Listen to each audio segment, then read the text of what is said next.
Welcome back. Finally, we get to work on something, and even the smallest projects can be a lot of fun. I want to spend a little time with you looking at electrolysis. It's a great method for cleaning metal. It's inexpensive to get into, and it's very easy to do. We're going to run through the process, and then we're going to clean up a few small items like a couple cast iron pans, a vise, a gas tank, and even a penny. Looking at these examples will really give you all the tools you need to clean with electrolysis. Electrolysis is great for removing rust and oxidization from metals like iron, steel, aluminum, brass, copper, and other metals. You do want to be careful on porous metals like aluminum, brass, and copper. Those are softer metals than iron and steel, and when you run those, you do want to be checking them about every 30 minutes to an hour. Especially if you're running smaller things like pennies, those can even take as little as 15 minutes. I've been using this method of cleaning for a long time, and early on, the first few years, it was either electrolysis or the pot blaster. And really the pot blaster is quick and requires a lot of effort, and electrolysis is slow and requires very little effort. Once you have it set up and running, you just need to check on it and keep an eye on it to make sure everything is running well. Also, electrolysis is better for cleaning some items like vices or engine blocks, carburetors in some cases. When you want to get oxidization off of them, they're better in electrolysis. You wouldn't want to necessarily be blasting those with a sand or some type of crushed glass.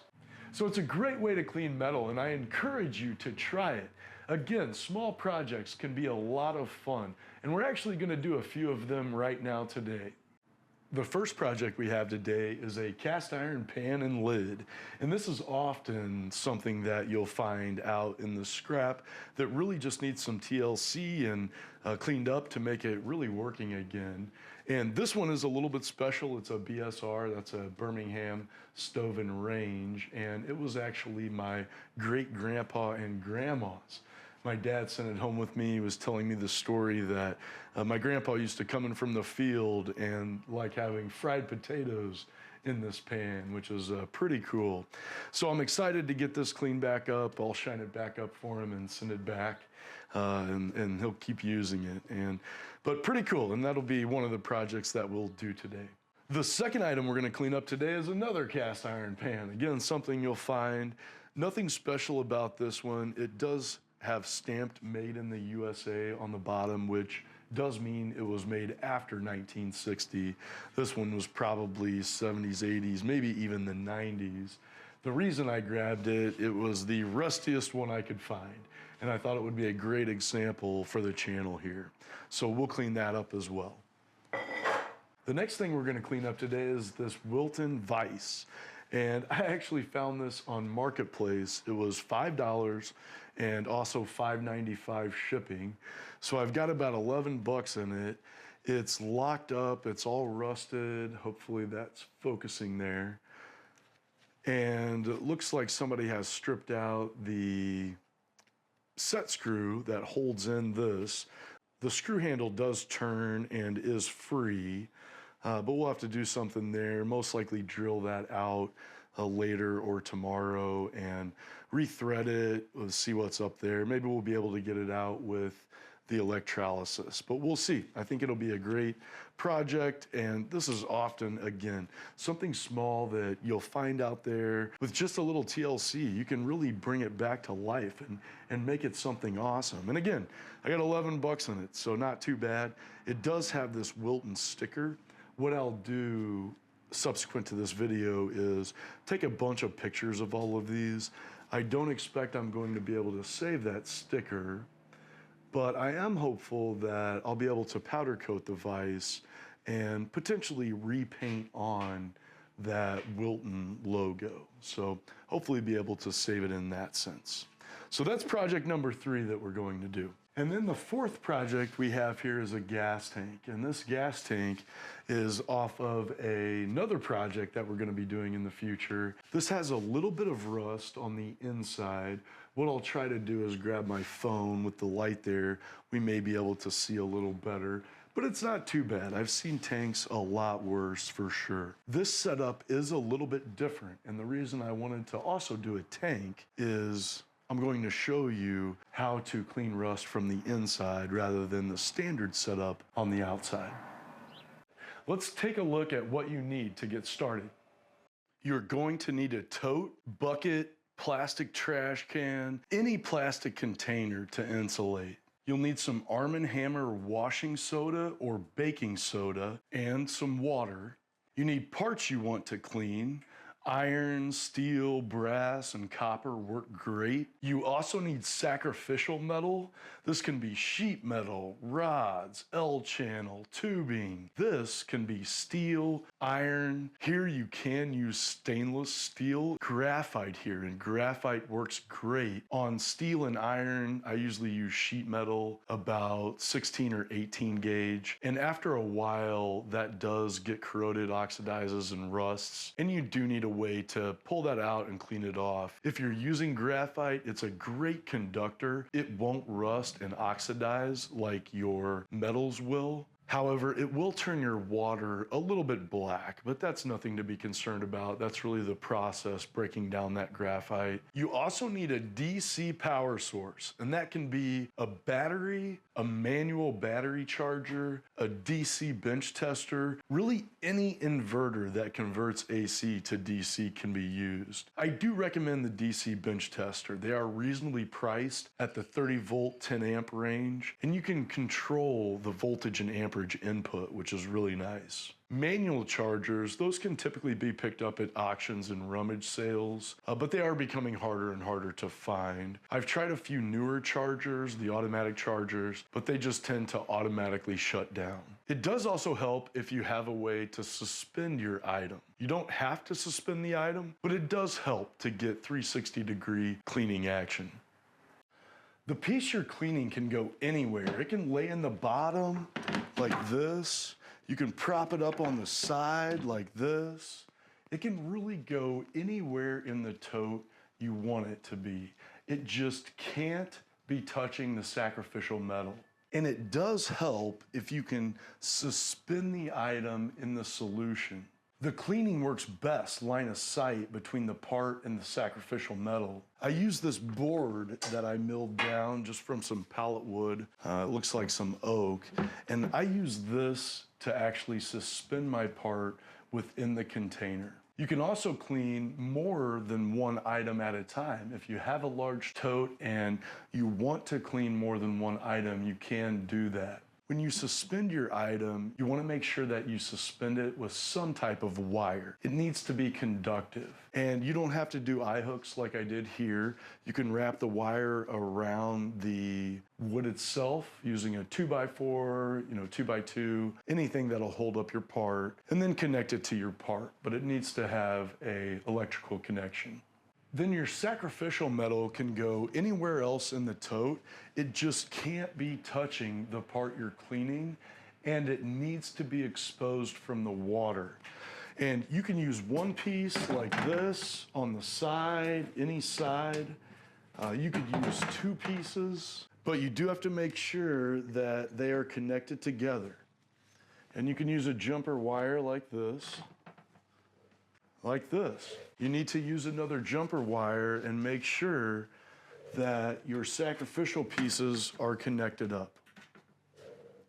Then your part is in the bottom somewhere, it's not touching, or you can suspend it in the center, which we'll do today. Helps with the cleaning action. When I run, I typically like to use 16 or 18 gauge sheet metal and go all the way around my part. All right, let's talk power source, and it doesn't matter what type of power source you are using, if it's a bench tester like I'm using today, a battery, or some other type of inverter, a manual battery charger, it always gets hooked up the same way. Your negative cable gets connected to the part you want cleaned. In this case, we're suspending it over the tote, so we're connecting it to that eye bolt that's sticking out ahead. Negative always to the part you want cleaned. And how I remember this is it's a negative cable, it's subtraction, and you want to connect it to the part that you want to subtract from or remove the rust and dirt and grime from. So subtraction, removal, negative gets connected to the part you want cleaned. Then the positive cable gets connected to the sacrificial metal. I like to run at about 15 volts and 5 amps as a standard, and I'll keep an eye on the temperature of my water as well with my heat gun. Overheating the water means you're getting diminishing returns on the reaction and losing it in the form of heat in your water. If you can run 6 to 30 volts and 2 to 10 amps, you'll get good cleaning action. Last thing we're going to work on today is the gas tank, and everything is exactly the same. The only difference here is we're going to try to clean the inside of the tank and the rust out of the inside rather than the outside. So your sacrificial metal has to be inside the tank for that to work properly. And you need a way to insulate that sacrificial metal, because remember, it can't come in contact with the part you want to clean. Here's a design that my dad did that he put together, and it has this all thread that gets put down into the tank, and then he used this PVC as an insulator to keep it from actually making contact with the tank anywhere. This works really great for, Briggs & Stratton small engine tanks. It's going to work great for this Wisconsin SD10 tank. Here is an example of one I did before with a big piece of all thread and a piece of PVC pipe. And then I just used a nut, and that all kind of insulated it with that clamp with the silicone covers from the tank. But here, what I'm gonna do is I'm gonna put this down in the tank, and I'm gonna move it around and see if I can connect anything in the tank at different angles. And long ways, this doesn't connect with touch anything. It will touch on the side, either side, if it turns. But what I'll be able to do is run it in the tank this way and then spin it and run it in the tank the other direction. And really, this tank does not look too bad. This is one of the cleaner tanks I've seen. There's only a little bit of rust on the inside, and we'll definitely be able to get it with this. So in here, and I've tested it, it kind of sets at an angle a little bit, but it's still not touching anything. And it'll be a great way to clean this tank. I don't use this method to clean stainless steel or anything that has chrome plating. Those have chromium in them, which is what makes them more corrosion resistant. The electrolysis process turns that into hexavalent chromium, which is a heavy metal, and it does contaminate all of the solution. That's really not something I want to be messing with. It should be noted that welding also creates that, but it tends to dissipate, and you should be welding in a ventilated area when you weld on any kind of metal.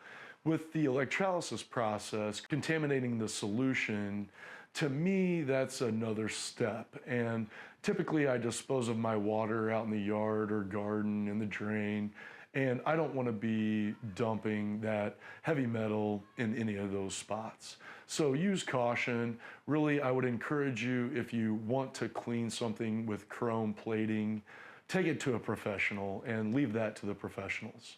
You can use stainless steel as your sacrificial metal, so just keep that in mind. The cleaning process and the negative anode is what is causing that chemical reaction. If you're suspending your item in the tote, once you've tested it in the tote, it'll give you an idea how high or low you really need to suspend it to make sure it's not resting on the bottom. And in the case of this pan, I am gonna hang the main pan from the handle itself, so I know, and when I checked it in there, I need this to be pretty high. So when I string this up, I want the wire to be pretty tight. And you can use different types of wire. Anything really that's conductive will work here. And what I like to use is MIG wire. So that's what I'm gonna do now. I'm gonna suspend both of these to the pan and the lid from the same post that I hang in the tote. And you can do more than one item at a time. All right, I've cut a short piece of MIG wire here with my wire snips, and what I'm gonna do is just string this up through these eye holes, and I have 3 here. If I'm only doing one part, I can hang straight from the center eye hook. But since I'm doing 2 parts, I'm going to use both the outside and inside eye hooks to hang the part.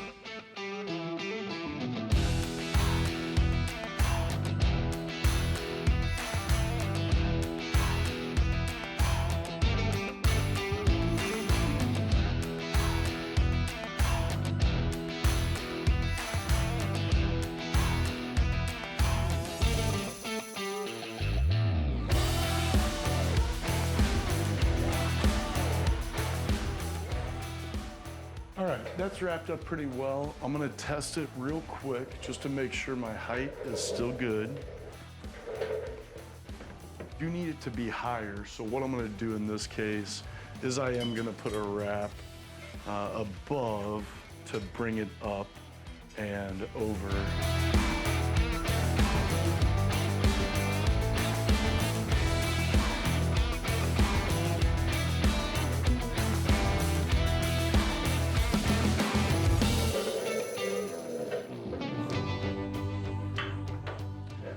All right, that's hanging freely now, so I'll clean these wires up just a little bit. Pan's not touching the bottom at all in the tote, so I know I have clearance. Plenty of grounded wire. Okay, and let's also look at hanging this pan.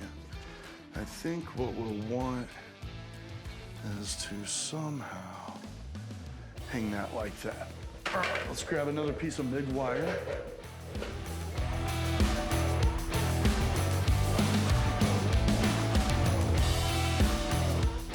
We'll end up having a lot more clearance with the lid, so I'm not too worried about that.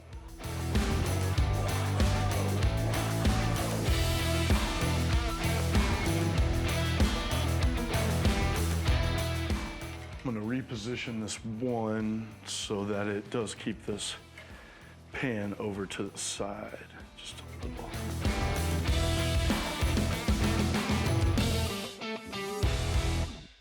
Right, I think that looks pretty good. Let's do a test fit again.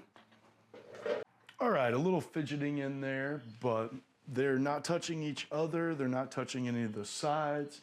They could be touching the sides as long as there wasn't any sacrificial metal there, but I am gonna wrap it in sacrificial metal, so I want to make sure that they're suspended and have clearance. At this point, I've also confirmed how much water I'll need in the tote. And in this one, because of that bigger cast iron pan and the size of my tote, I do need the tote filled with quite a bit of water. What I'll do now is remove this from the tote and go ahead and get most of my water in. Let's do that now. Now we're ready to put some water into the tote, and what I like to do is mix it up by 5-gallon buckets. And I have the Arm & Hammer Super Washing Soda here. I do think that this works a little better than the standard baking soda, but you can use either.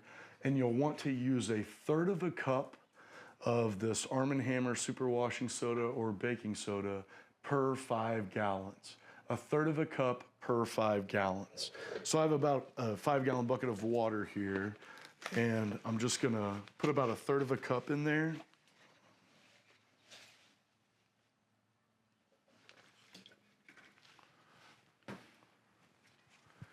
And then I'm gonna mix that up real good. I have just a board here. Get the witch's brew going and just get it mixed up and all dissolved in the water. It makes it a little bit easier. If you know the size of your tote and how many gallons go in there, of course you can put this directly into the tote and mix it up. I have to haul water from out back anyway. I don't necessarily get the hose out to fill the tote. So I just do it 5 gallons at a time. And we'll go ahead and transfer it to our tote.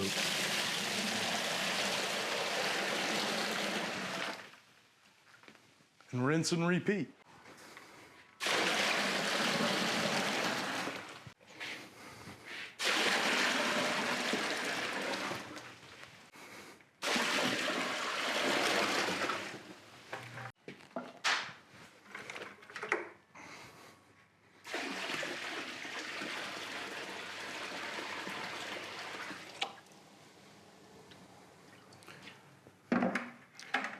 right, we'll hold there and we'll go ahead and set our pan.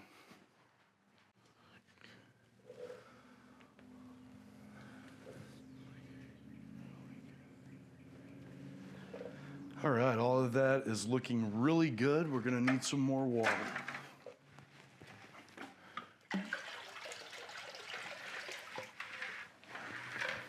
All right, it's looking good. We're completely submerged. Let's go ahead and set the sacrificial metal.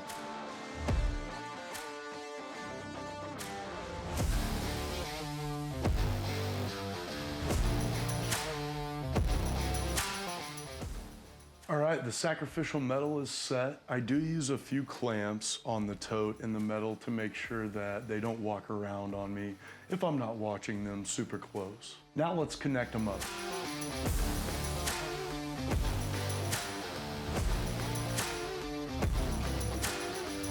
I use these alligator clip jumper wires that I got online and just go around and make the connection. I do end up making a full circle. I have plenty of these jumper cables. You don't have to. If you don't end up making a full circle, you just have to make sure you connect your positive lead to the plate that's first in the series.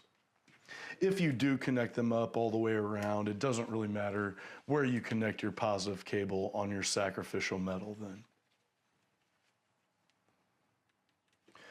Okay, these are all connected up in series now. So the last remaining thing that we need to do is connect the negative cable to the part you want cleaned. And in this case, we have it all connected up to the center eye bolt with continuity. The negative can be in the water, as I mentioned. It doesn't have to be outside of the water. And then the positive cable gets connected to your sacrificial metal. And in this case, because I have them all connected together, I could connect it to any one of them. The red cable, again, absolutely has to be out of the water. Do not put the red cable in the water.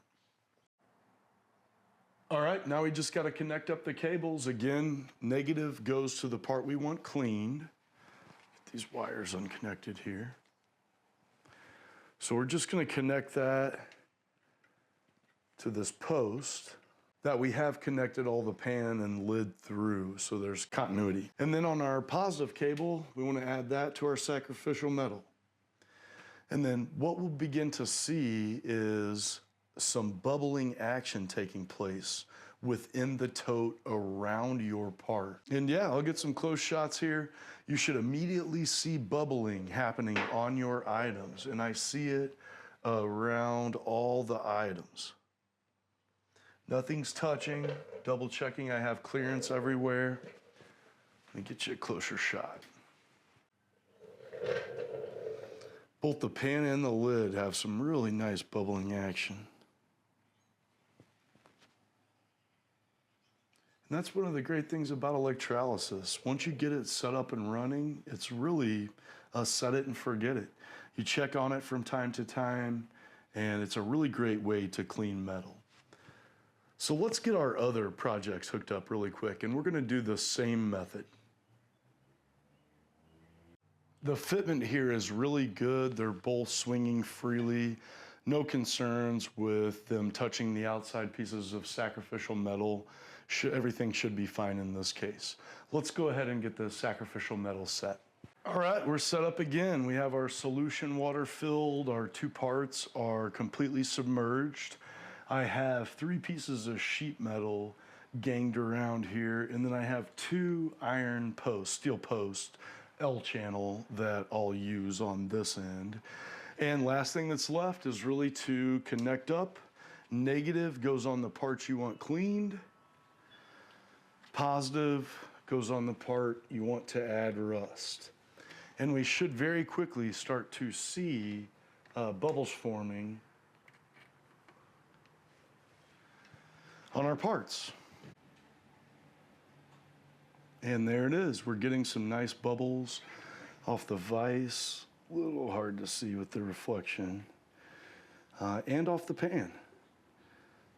All that outside is bubbly white and looking good. So if you do not get that bubbling, it means that something's wrong in your circuit. Something's not connected right. and disconnect it, shut it off, and check it all out. But seems to be bubbling good. Now we have both of our tubs running and looking pretty good. Okay, so here I'm just gonna be extra careful. I'm gonna use this funnel. I already have some solution mixed up. It's 1/3 of a cup per 5 gallons. So I'm just gonna take my time here and fill this tank. All right, I've got the tank full of the solution. I'm gonna go ahead and drop in my sacrificial metal here.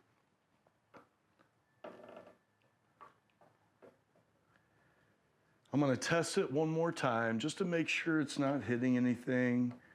And it does sit at an angle like I mentioned, but it's not touching anything. Now, with this type of setup, you're not going to be able to see the bubbles, but listen very carefully and you will be able to hear the bubbles happening inside the tank. All right, negative lead on the piece you wanna clean can be anywhere.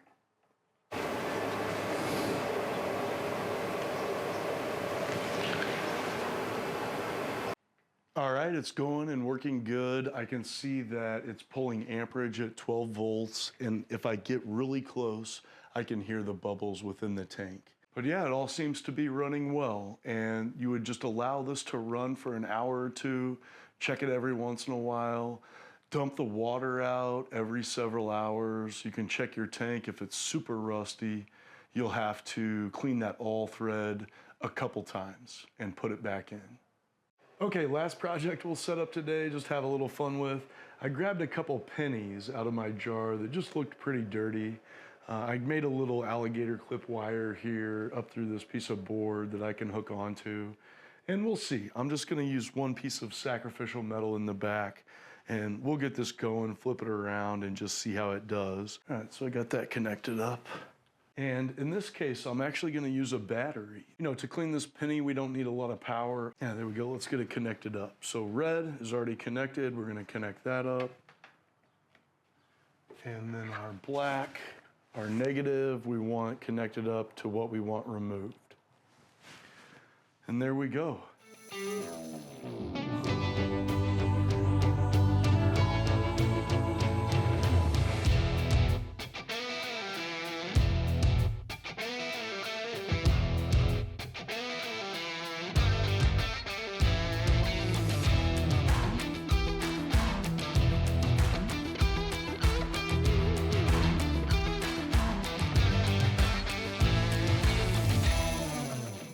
All right, it's actually been about 2.5 hours, a little longer than I wanted to go, but I know these are gonna take a little bit of time, and I'm not doing any aluminum or brass outside of the copper penny, which I have disconnected and not running anything right now. So you can see there is a lot of rust and other oxidization that is formed on top here. And what I'm going to do first is I'm gonna turn off all of my power supplies and I'm going to disconnect them, and then I'm gonna skim off some of this nastiness before I lift these out of the tote to see where we're at.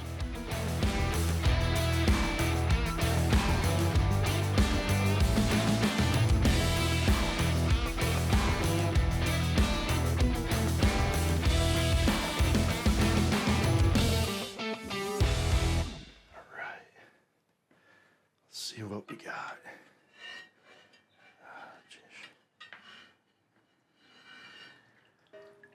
All right.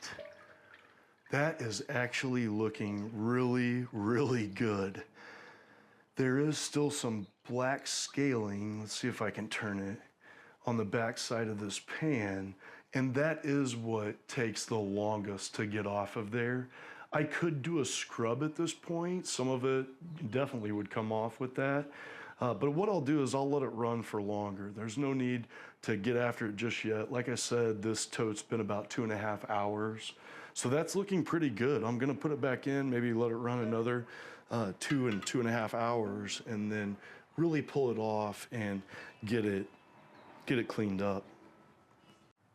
Okay, it's a good time to check in on this gas tank. It's been about 2.5, maybe a little closer to 3 hours. So I'm gonna shut this DC power source down, disconnect my positive cable. I'll leave the negative one connected, power's off, so we're fine. And then, oh yeah, oh, nice. Check that out. So you can see there the corrosion and oxidization that's happening on that all thread. And what I'll do here is I'm gonna take a hammer and just knock on this all thread and knock most of that off and wipe some off, and then I'll probably sandblast quick after I get it cleaned up through those other methods. So let's do that now. All right, so that wasn't too bad. I just kind of cleaned it up, actually hammering it on the table, broke off most of the bigger chunks, and then I used a wire brush on the rest of it. So it got it pretty cleaned up. I don't need to sandblast it. I'm not gonna mess with that now. I am gonna pop it back in, let it run for maybe another hour and see what we get.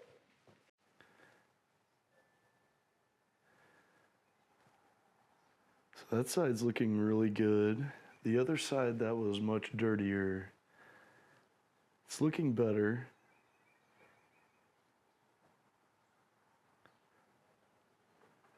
Still pretty dirty though. Can put it back in for a little bit and see what we can get. All right, we're coming up on 6 hours now, about 6.5 hours on the main tank. The secondary tank, 45 minutes shorter. And the gas tank, I have actually cleaned that 2 more times. So it wasn't as bad, but it did knock off a lot thinner layer. I'm probably gonna let it run maybe another hour, and then I'll disconnect all of that and take it out and wash it. I think it'll be all right. And then these other 2 tanks, I think this center tank, I'm gonna leave about another hour and then we'll do a check. And this other tank over here, and I'll show you in a second, I can still see a little bit of rust on that vise handle. It's starting to come off of there, and I can see a lot of that handle is clear, but there is still some rust. So that pan I can see in there also, it's looking pretty good. Not gonna hurt anything to leave it in there with that vise for another 2 hours before I do a check there. But we'll be back about an hour, hour and a half, like I mentioned, and we'll disconnect this gas tank, wash it up, and then we'll do a check on this main tank and that Birmingham pan and lid that we have in there. So I'll see you back in just a minute.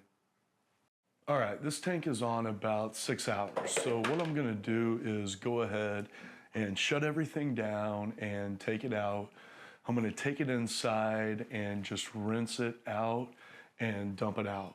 All I'm gonna do, fill it with water, rinse it out in the tub, and then dump it out several times. With that washing soda, it's just soap that's all in there. So I'm gonna make sure and get that cleaned out well. And then I'll take some more video of it and we'll take a look as best we can at the inside and see how it is and see if we need to do anything else. All right, got the tank cleaned up and washed up, rinsed out several times, and I gotta say it looks great in there. I'll try to take some video with my phone here and show you down in there as best I can.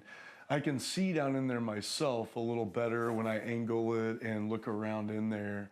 And I gotta say, it looks a lot better than it did. And I ran it about 5.5, maybe closer to 6 hours.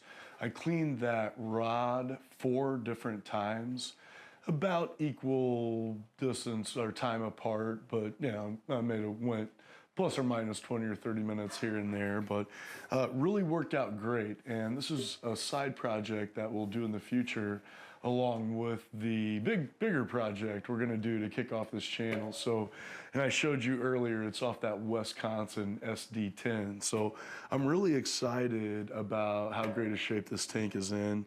The inside looks great.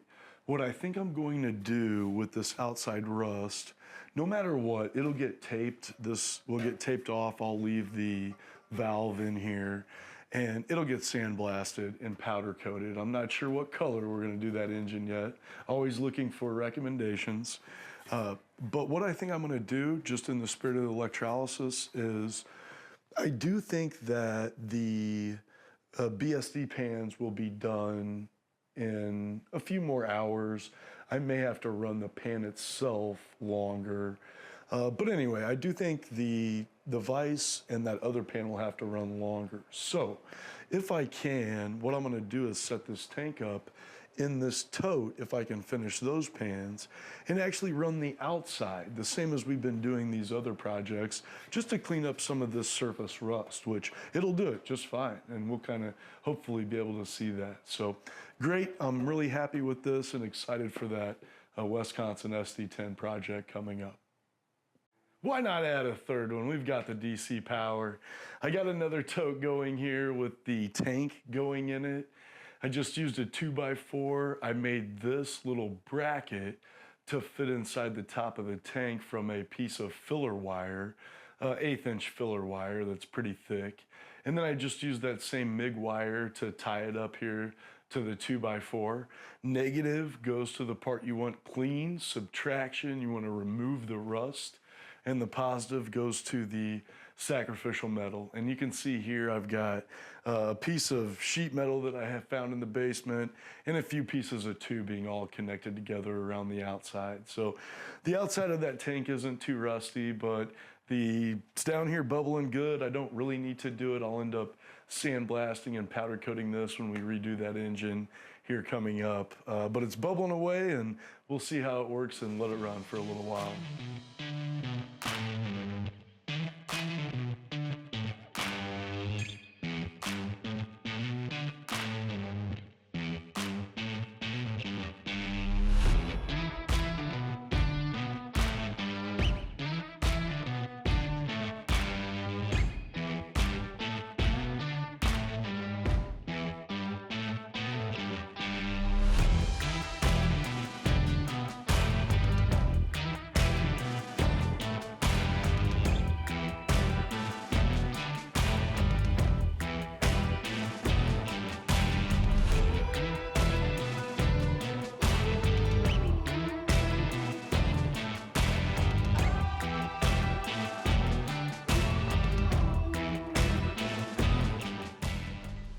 All right, we're at 9.5 hours on this main tote, and I think it's ready to come out and check.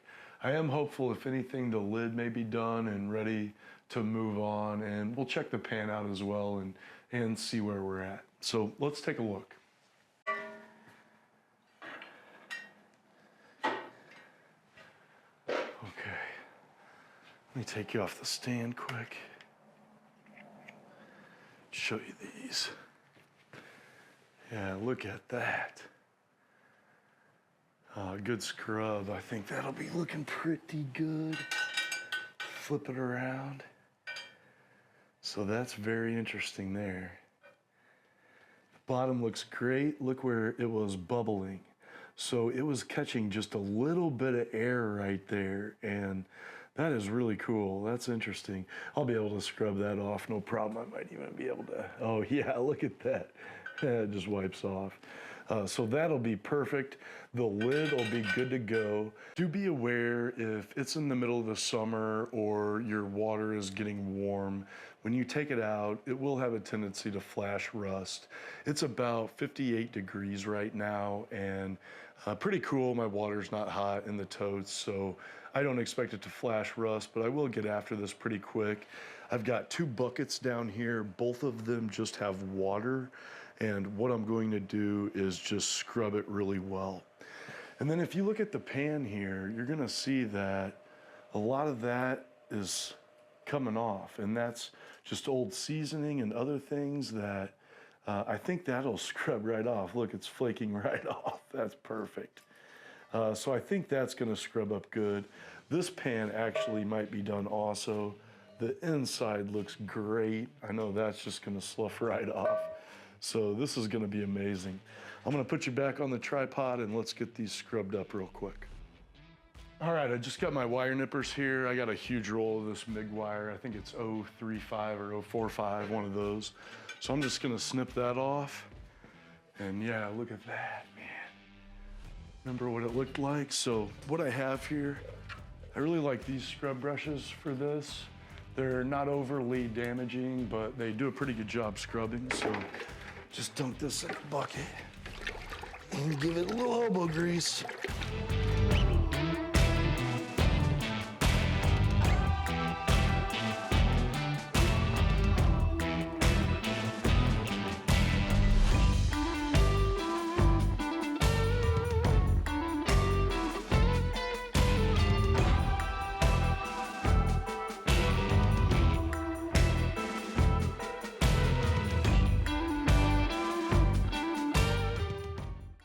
All right, it's looking pretty good.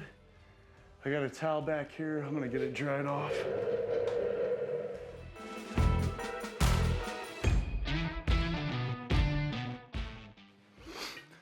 Okay, so that's pretty dry. It shouldn't rust on us. What I will do is take it into the sink and wash it with some dish soap and just clean it up real good as a final clean.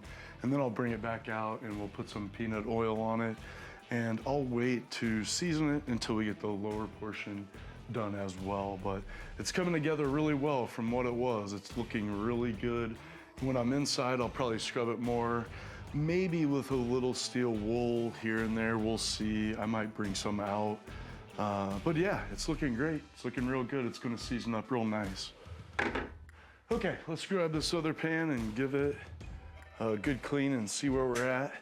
We may have to run it longer. If so, that's perfectly fine. We'll hang it off the middle hook if we do. But I think it'll clean up pretty well.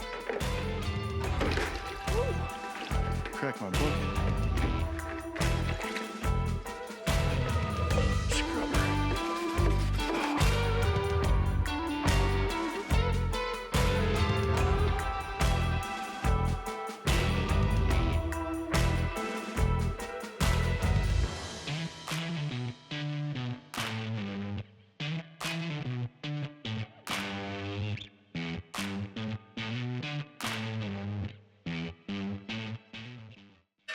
See, there's a few small patches.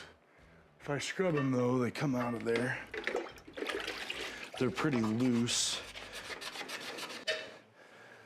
There's that. Same, now that rust patch is gone. So yeah, it's looking pretty good. There's some rust back here. Let's see if it...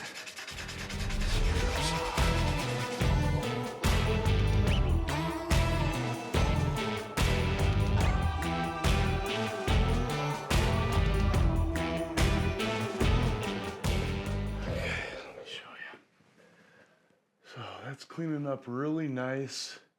It's looking really good. There's a few small patches of the old seasoning that won't scrub off with my little brush here.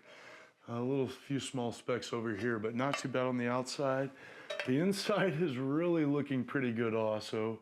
What I could probably do is scrub with some steel wool or something, but I'm not gonna mess with that. What I'm gonna do, there it is. I think you can see it a little bit back there. Just probably the way the pan was tilted maybe. So what I am gonna do is I'm gonna run this a little while longer, and what I'm going to do is just hang it from, well, I'm still gonna have to hang it, I'm gonna have to keep it pretty high, but I am gonna hang it from that center hook.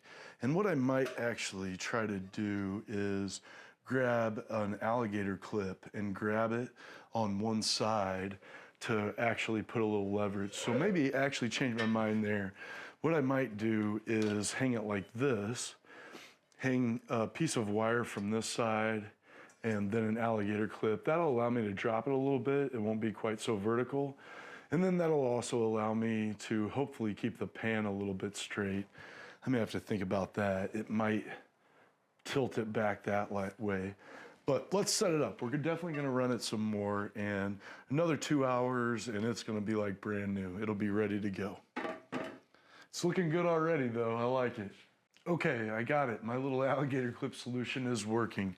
So I attached with MIG wire the handle to this one side and then alligator clip this other side. It does seem to be holding the pan pretty well, so it'll work great.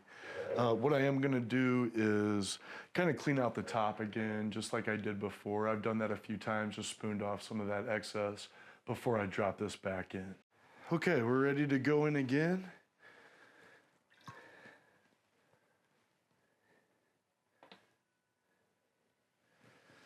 I'm gonna set that right there. It's the only piece we have in there, so I don't have to worry about clearance around the outside anymore. Also, we have it at that angle with the alligator clips, so I don't have to worry about clearance on the bottom either. I'm sure it's suspended well.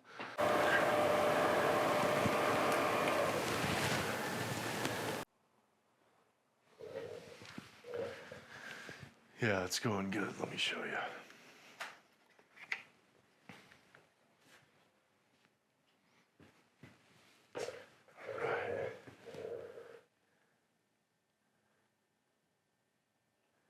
Water's a little dirty now, but you can definitely see it bubbling away.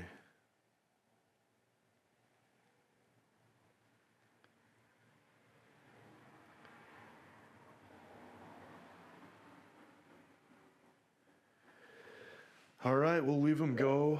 That one probably another hour and a half. We'll be checking on that one in maybe 2 hours as well. I can still see the vise here. And you can see most of that handle is clean now, but there's a spot right on the tip that is being a little bit stubborn. So I'm gonna wait until that breaks up a little bit. Once I know that that's broken up a little bit, I can feel a little more comfortable that the rest of the vise, which was very, very corroded and very, very rusty, is probably in a lot better shape. And the other pan's still bubbling away, and we'll let it go for a little while, and we'll check these soon. Gas tank's still moving. It's looking pretty good. I will probably tilt it here in about 30 minutes or an hour. So that's about it for now. And remember, you don't have to stand there and watch a bubble all day and night. You can step away, I just wouldn't go too far, and make sure you're checking in on it from time to time.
We made it to 14 hours. I have most of the lights shut off. It is pretty late. The wind shifted on me this evening earlier in the night. Instead of it coming from the south and coming from the back door out the garage, it shifted coming from the north and coming in the garage and out the back door. I did put a box fan just outside the back door to kind of keep air moving, and I did close the garage door about halfway just to kind of keep the light down. Like I said, it's pretty late. I don't want the lights blaring and everything like that. Everything is looking really good. I think I've been running this tank on its side some, and I'm very excited to get that out for you shortly. And it's really the reason why I wanted to take you through this. Like I mentioned earlier, this is why I wanted to show you. I used this early on to clean metal. It takes a while, but it's very passive. And it not only cleans rust, but it cleans paint. And you'll see on this tank, when I get it out, a little bit of scrubbing, and all it would need to finish it out is some light sandpaper, a coat of primer, sand the primer till it's nice and smooth, and then paint it with some spray paint. And painting, the secret to any kind of painting, for the most part, most kinds of painting, the 3 P's are patience, patience, patience. Absolutely. So just take your time and you can make spray paint look really good. I typically, when I do that, I typically use a gloss coat over it to help protect the paint. And again, just take your time, patience, patience, patience, and you can make it look really nice. So that is really with a basic electrolysis setup between the $60 the DC bench tester, some of the tote and other materials, you know, some sacrificial metal, maybe $100. The can of paint, you know, not too much, a couple cans of paint if you do the gloss and the primer. It's really not bad. And again, the electrolysis setup, you can just keep reusing. So really awesome. What I am gonna do, I think after 14 hours, I'm gonna pull our BSR pan out again. I think it'll be ready to go. I was gonna connect back with you at 12 hours, but I came out, been checking it. I figured, what the heck? It's bubbling away, looking good. Let's just leave it to 14 hours, get it real cleaned up, nice and good. I have the lid waiting in there with oil. I'm going to season them. And it's just as important, the seasoning part, as it is the cleaning. So we'll get to that in just a minute. But let me get this pulled out of here, back over on the rack, and we'll take a look. I did flip this tank up on the side about an hour ago. I'm gonna let it run for about another 30 minutes to an hour, and then I'm going to flip it around, let it sit on the other side. I have it wired, but that's mainly just to have something to connect to so I don't have to get my negative electrode down in that kind of murky water. So when I flip it, I'll just extend that wire. And all right, I got it out. My alligator clips worked really well to keep it on its side until I was bringing it over here. And the alligator clip kind of came off and the pan swung down. But it did work out well on the rack in the tank. And the pan looks awesome. I think it looks really good. Let me cut it off here real quick.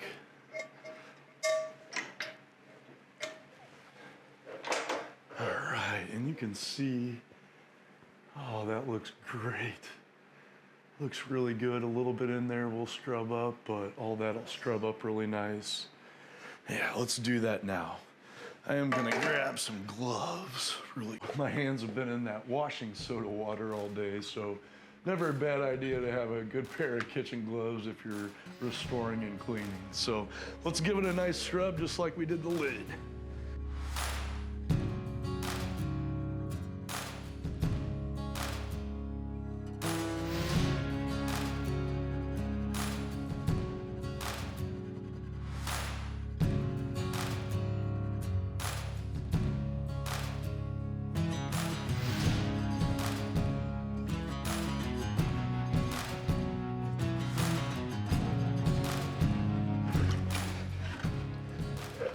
All right. Oh, that is really looking really good. Wow. I got one stubborn bit right there that doesn't want to come off, but man, that is looking amazing. Look at that thing. It is looking good. Not bad. Not bad at all. For this little stubborn piece, I'm gonna grab some steel wool. It's not gonna hurt anything at this point. I've already removed all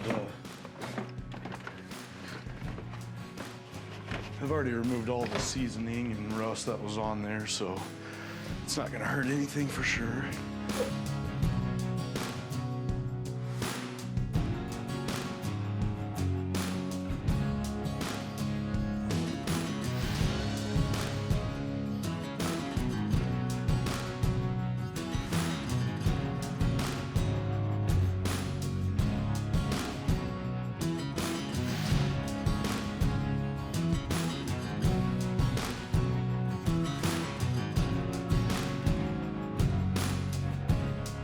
I got them close. Can't quite get the final, so I'm gonna go ahead and use this little stainless brush. on this last little stubborn bit.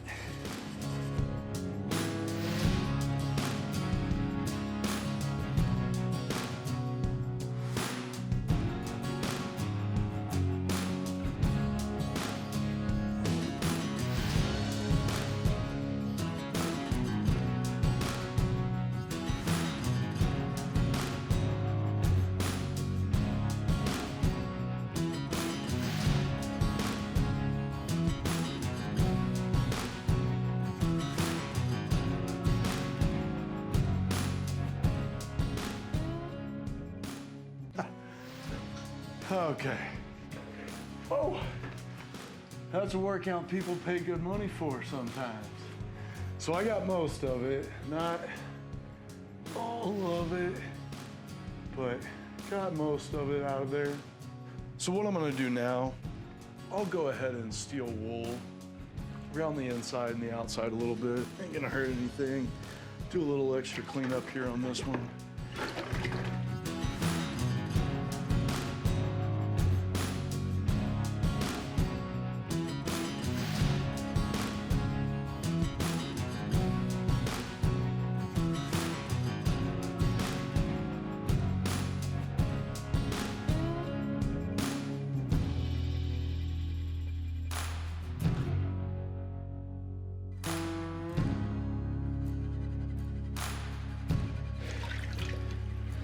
All right.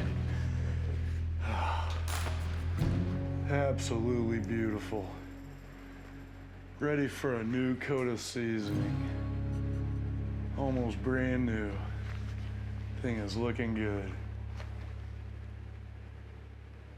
I'll get it dried up and get some oil on it. Okay, I gave it a good wash with the standard utensils, and man, does it look good. Holy cow, I can't believe how good that turned out.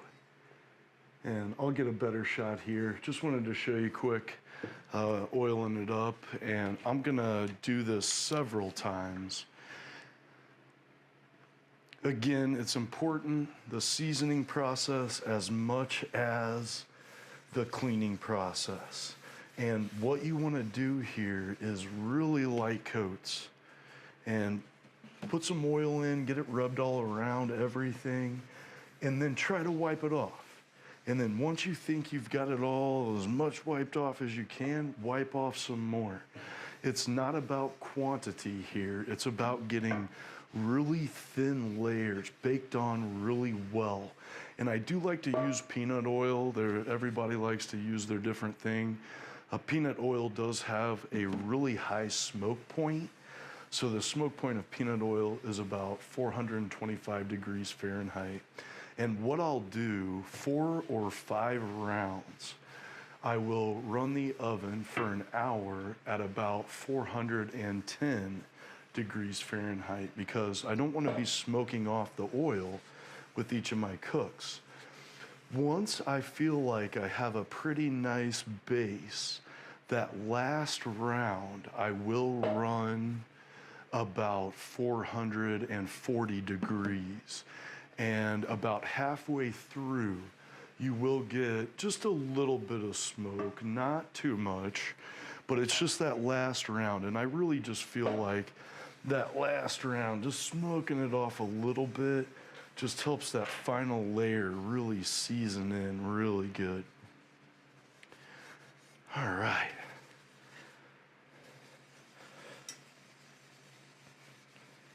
So spend some time here and rub it in really good. That's the key. Get it in every little nook and cranny, get it pushed in.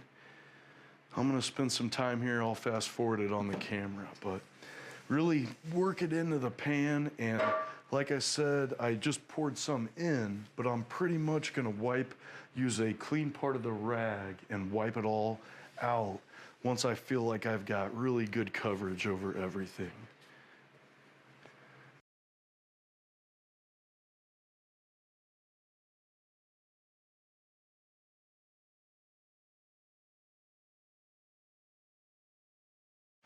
Wax on, wax off. Okay, now I'm gonna get a little bit drier part of the rag and I'm just gonna wipe it all down again. You're gonna feel like maybe there's not a lot of oil on there, but trust me, there's oil on there and it's gonna bake in, and you wanna bake it in layers. It doesn't do any good to cake on the oil at this point. Okay, so that's looking really nice. I need to get a little better light. Let me move you real quick. Let's see if there's a little better light over here. Oh my, that is nice. And that's gonna be a beautiful pan for a long time to come. All right, let's get it seasoned up for pop. We're gonna put it in the oven. I will put this upside down, and like I mentioned, I'm gonna put it at about 410 degrees Fahrenheit and let it bake for an hour. I have the lid inside I've already done, and it's ready to go, and we'll put them both in there together. But before I clean this up, I wanted to actually show you the sacrificial metal and what that looks like.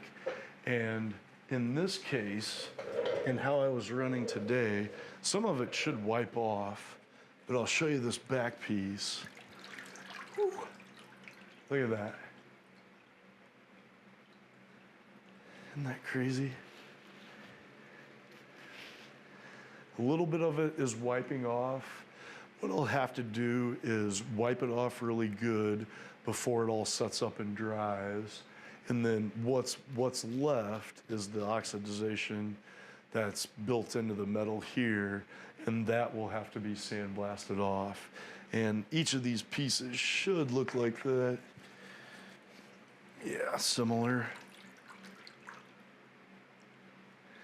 But it will wipe to some extent, and then the remainder will have to be wire wheeled or blasted off, a little bit of both. Wire wheeled, I mean, you can do it just with that. You don't have to blast it. There's that one. It's crazy, isn't it? And then this final one. Something else. All right, I'm gonna get this tote cleaned up and out of here. While I'm at it, I'm also going to go ahead and clean up this gas tank. I'm gonna get it disconnected, always turn the power off first, get it taken out, and we'll go from there.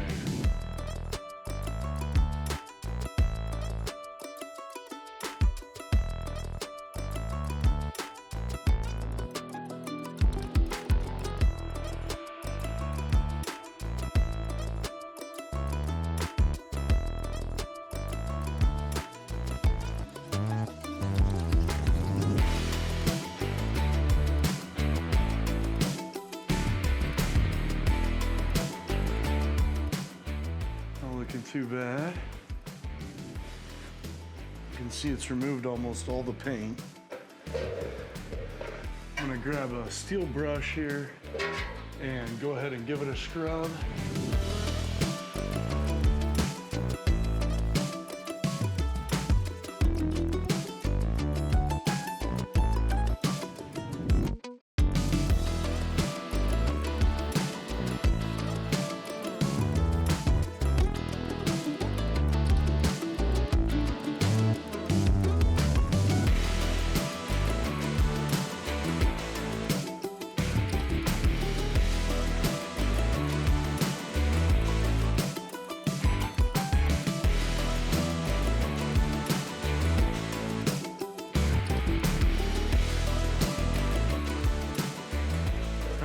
Check it out. Man, look at that. You take a little sandpaper to that, take off a little few of these small pieces of paint that are stuck a little bit. I could scrub on it a little more, but almost completely ready with a little sanding, almost ready for paint. So electrolysis, it's a really great method to clean. And even look at the threads, those were rusted up. All looking a lot better. So what I will do at this point is I'm gonna dry this up really good, and then I am gonna wipe it down with a little WD-40. It's not gonna hurt anything. A little bit of acetone later will take it right off. And that'll just make sure it keeps from flash rusting. And then there was one. All right, so the pan's looking pretty good. I got it back in the oven. It'll be in there for another hour. It's about 3:50 in the AM now, so at this point, I still have the one tote running over here with the Vise and that rustier pan, the Dutch oven type pan. But at this point, I ran downstairs and I robbed the fire alarm and I brought it up. It's sitting on the bench over there above the tote.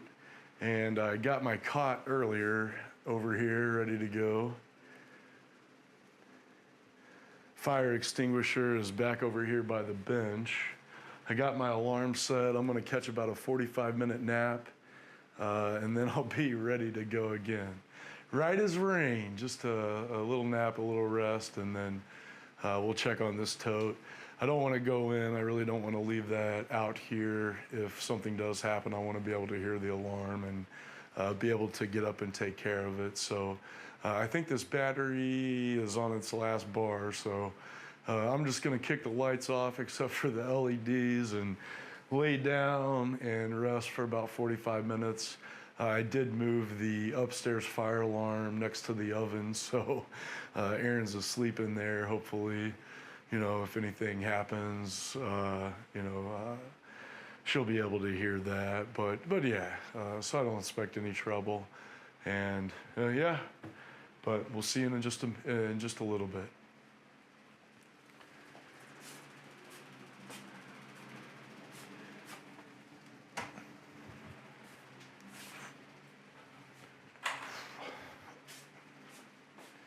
I took my shoes off earlier also. Man, I've had my shoes on all day. Feels good to, as much as I love those shoes, man, it feels good to take them off. I got my flops on. It's about 48 out right now, so really, sleeping bag would be better, but I'm just gonna get snuggled up here. I'll see you in a bit. That camera's gonna die shortly.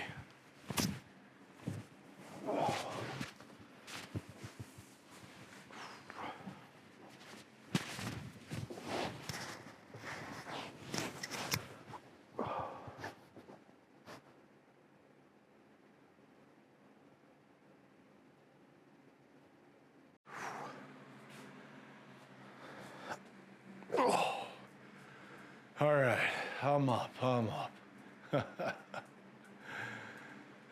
It's about 4:40.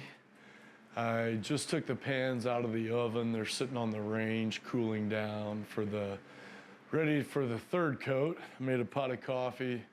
Figured it'd be a good time.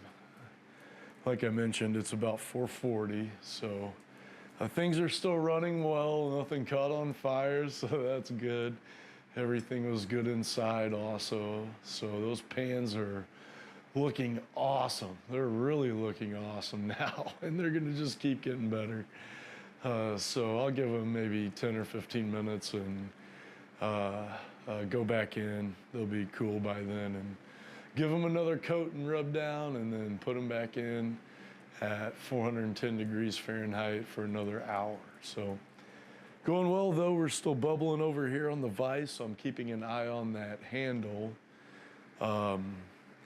That end that had some rust on it, about 40 to 50% from when I said earlier, and I don't remember at what hour I said that, but it's about 40 or 50% gone. So I'm keeping an eye on that. I'm just gonna leave it running. It's not gonna hurt anything. That back pan, I picked it up just a little on the edge earlier, and it still looked like it was fine and could run for longer. I'm expecting maybe 24 hours is what I was hoping, and then I'll go ahead and probably get them out at that point, scrub them both, see where we're at, and hopefully we'll be good at that point, but we'll see. So, yeah, that's about it. Had a good nap, feeling a little better, still a little tired, but doing good, really excited about these projects. That pan is looking awesome. I know this other one's gonna turn out good. That gas tank, Man, I still can't believe this. Well, we better just leave it set there, but man, all that paint's off. It could be sanded and shined up. I'm pretty happy with that. But yeah, gonna see the sun start coming up probably here soon. I guess the time just changed here a few weeks ago, so maybe 6, still got an hour and a half or so, and at least an hour before the dawn starts breaking, but going good. That rest did me well. That cot, I love that cot, getting it out here. But yeah, so cool. I'll check in here in about an hour. We are about 24 hours in at this point. This morning, once Erin got up, I was able to grab some breakfast, a shower, a few more hours of sleep, and she checked in on this from time to time for me to make sure everything was going okay. It looks good. I haven't checked it yet, but I think it's a great time to pull it out at this point. Again, we're about 24 hours in. I am hopeful the pan is done and ready to be seasoned. The BSR pan for Pop, it's on its 5th cycle in the oven right now. So 5th hour-long cycle, and man, it is looking really good. I'm excited to get that finished up and to show you. I do think I might just run it a few more times. I've got to season up the smaller Dutch oven, so I may just run it once or twice more and see what I get. But it's looking really good, so it'll be cool. I'm gonna go ahead and get this unhooked and moved over so we can take a look at the pieces. Okay, so I have the items here. I'm gonna go ahead and cut the pan off first. See what it looks like. A little bit of rust inside straight out of it, but I expect most of that is gonna scrub out. We'll check it out. And then the bottom looks pretty good, pretty clean. Most of that should scrub off. Let's give it a check.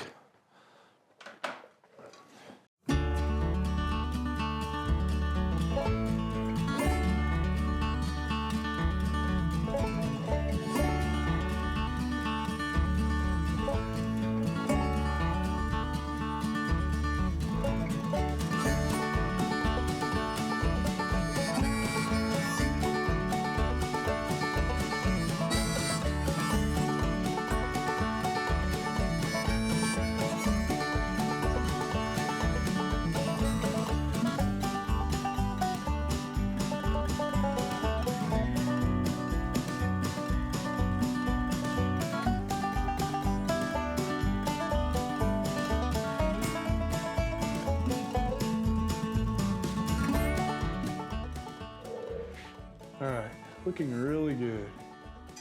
That pan was very, very rusty.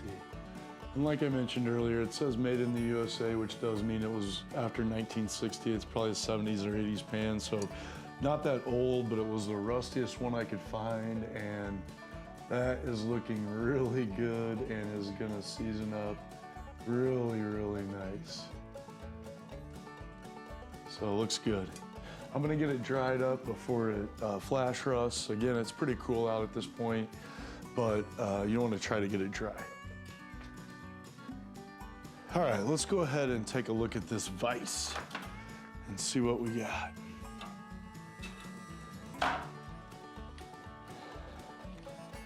Still have some rust on there, but I expect, yeah, that's just brushing off. So I expect with a little scrub. Look at that bottom steel piece.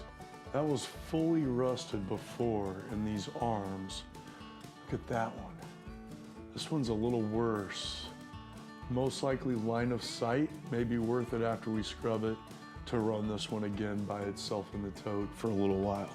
Let's get it scrubbed up. Here I have a stainless steel brush. I'm gonna give it a good scrub.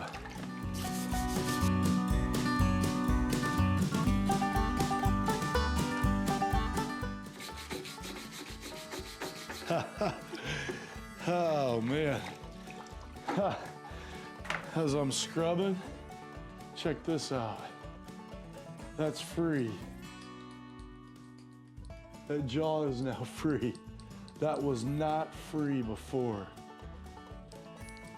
I bet these screws will turn. They sure do. Even the screws turn. They would not even turn before. Look at that. Oh man, that is cool. There it went. There it went. Yes, that's it. 24 hours in there, bud. That's what it took. Now it's free. That's pretty cool. And the sides of this are absolutely, all that rust is scrubbing right off. So that's not too bad. I'm gonna keep getting after it here. I'm gonna take the bolt out and see what I can get clean. I may end up running a little bit longer, another hour or two. Now that it's freed up, I can move that jaw down so I can get a little better cleaning action. And in the center, I can spin it also, maybe every 15, 30 minutes. All right, let's keep scrubbing.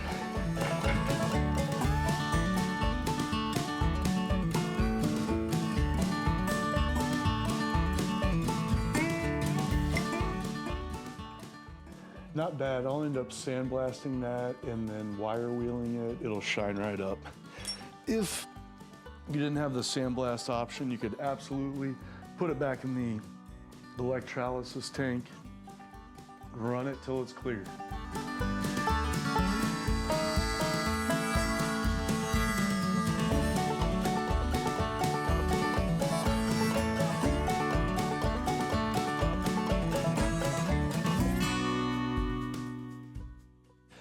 Yeah, it opened all the way up right on its own. All right.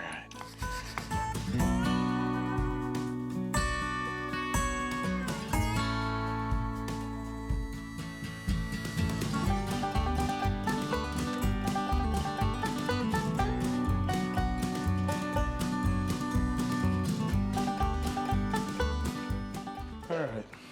I am extremely happy with this.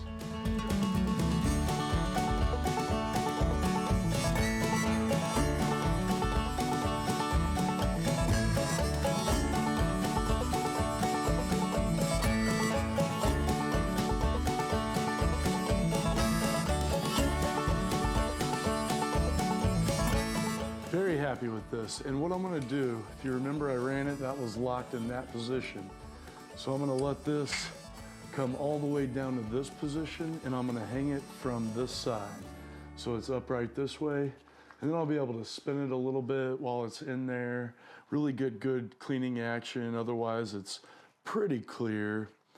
I got a little right down in there. I'm gonna scrub it just a little more. And of course, these screws were coming out. I could very easily take this apart, run both pieces separately to really good cleaning action all the way around it.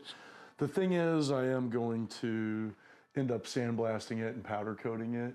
Most of the pieces, like this piece, of course the screw and things like that, I'll just buff up and polish. But yeah, I'm gonna go ahead and run it like this. A little more scrubbing here.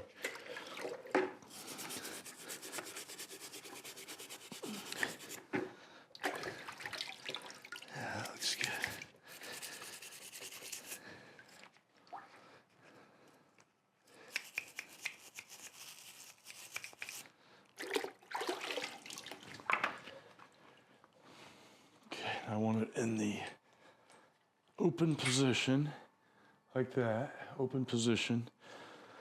And we're gonna get it going again. She's ready to set back in there. Take you over here just a little bit.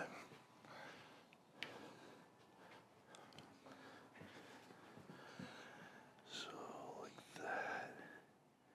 Yeah, that'll be good.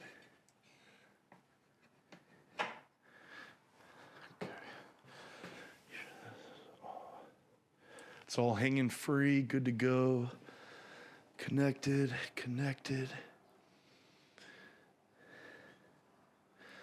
I almost want to move this to right there. Connected. Okay. So let's get our power on.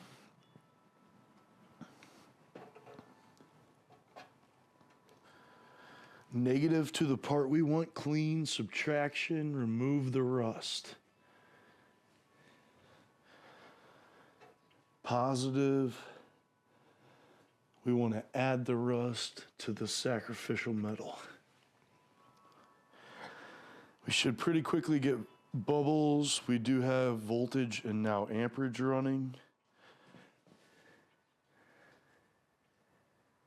And there's the bubbles.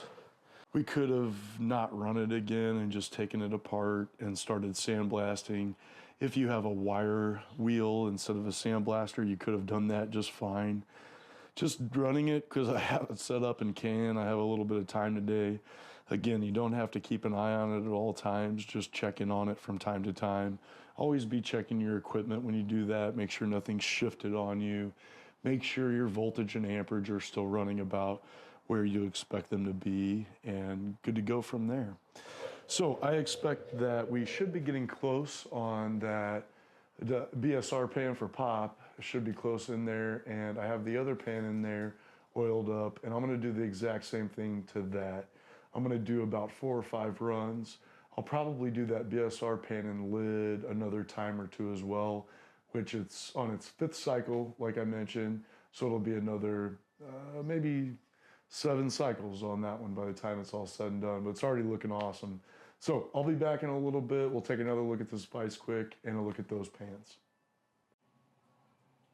The Dutch oven just went in for its 2nd seasoning run, and the BSR pan and lid are in now for their 7th seasoning run. I think it's about time. The Vise has been in here about an hour, hour and a half. We're gonna pull it out at this point and disassemble it. Let's do that now.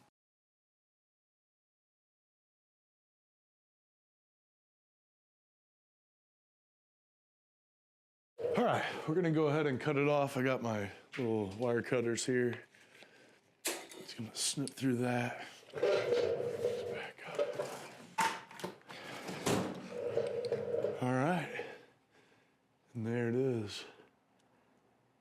Doesn't that look great? Remember what that looked like first? That was just amazing. So what I'm gonna do is dry this off and get it up on the table. We'll take it apart.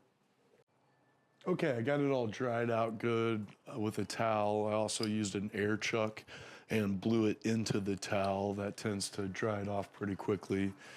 We're probably gonna have to oil it. This bottom part is gonna come off easy, but I would like to get the face plates off. There are 2 screws on the front and 2 screws on the back. I'm likely gonna have to shoot some penetrating oil in there.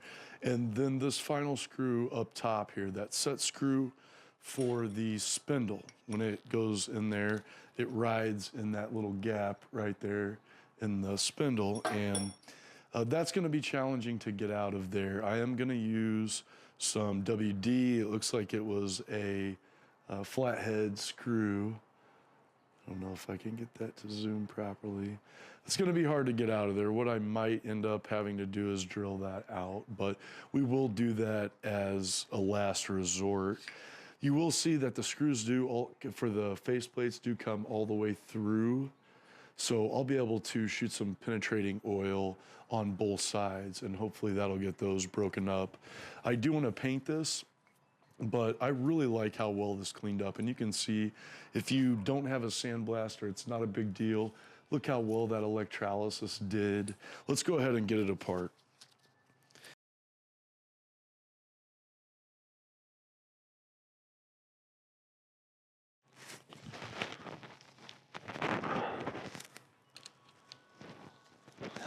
That one broke. All right.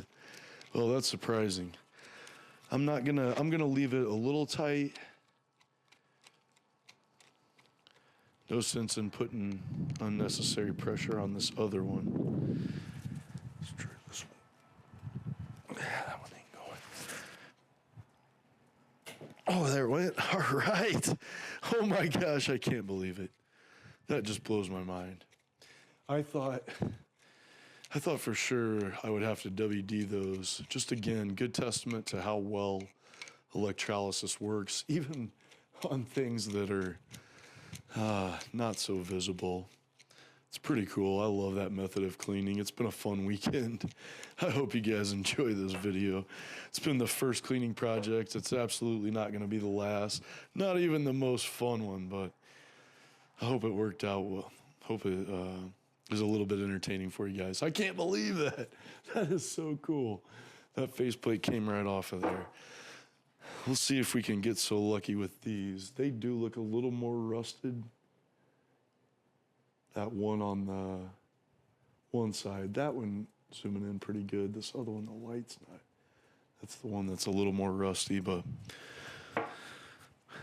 we'll try to get our small one first, the one that looks a little less rusty. Oh, yep, there it went. Broke loose. All right. Oh, that's awesome. All right.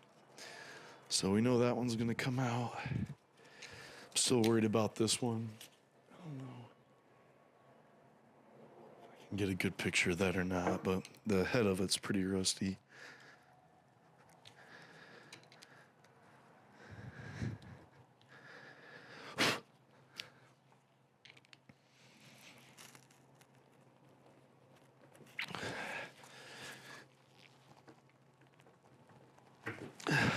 Nope.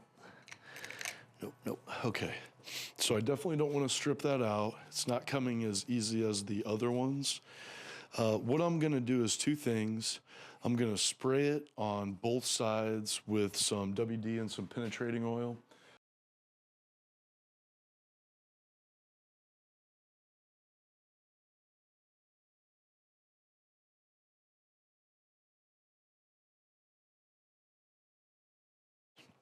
I'm also going to spray this top screw.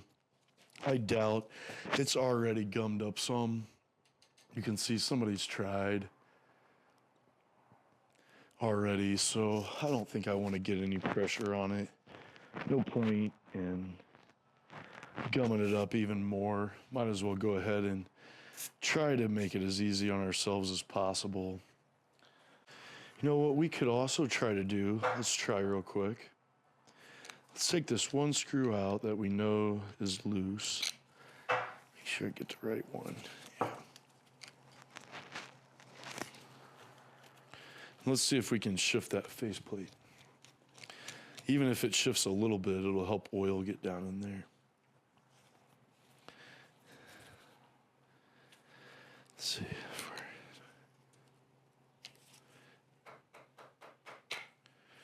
Yeah, it wouldn't be that easy. Let me grab a little hammer. Yeah.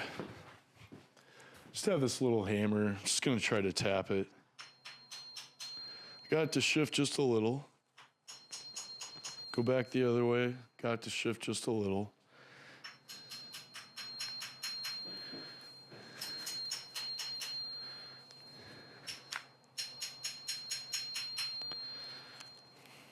Let's see if I can.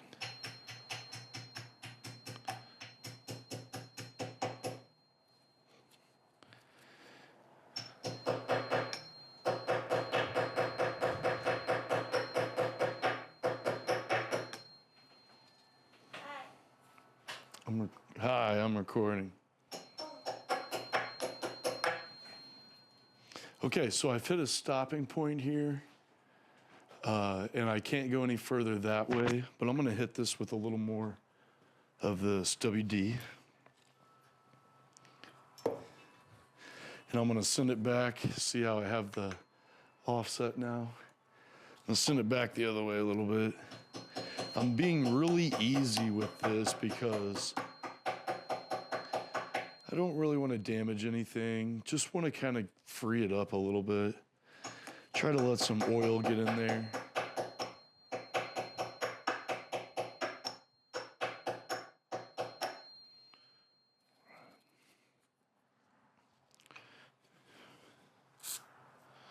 That's it.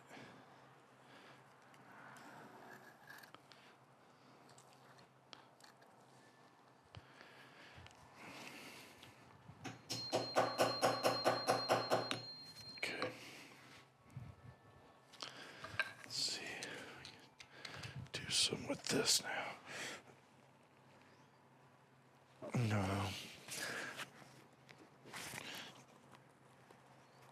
Yep, there it went. All right. Got it. Sweet. That's awesome. All right.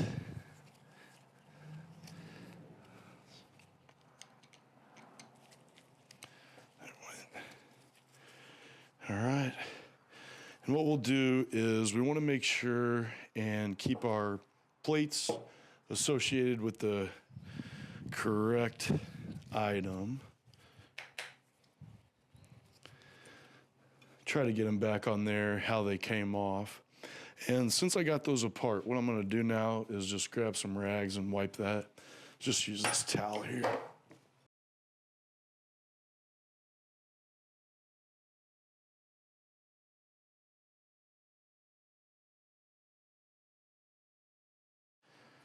Okay, so what I'll do at this point is I'm going to bag the bolts. We'll call this one dynamic jaw bolts by 2. And I always put the number down just in case. If one is damaged pretty bad, or if I have to replace some bolts, I have a bolt size checker up there. I don't know what else to call it. And sometimes I'll write the size and length that I need on the bag itself. Okay, these will be, I better write on it first. So main slide faceplate by 2. Take those.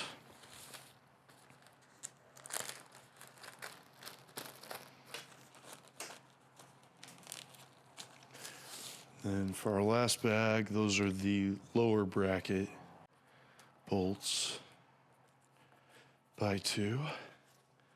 Those look good. And we'll bag those. The other thing I'm going to put on here on the main slide faceplate, I'm going to put an arrow and put has grooves. That way I don't forget. And feel free to be as descriptive as possible on your bags. Make sure you can understand what it is later when you come to pick it up.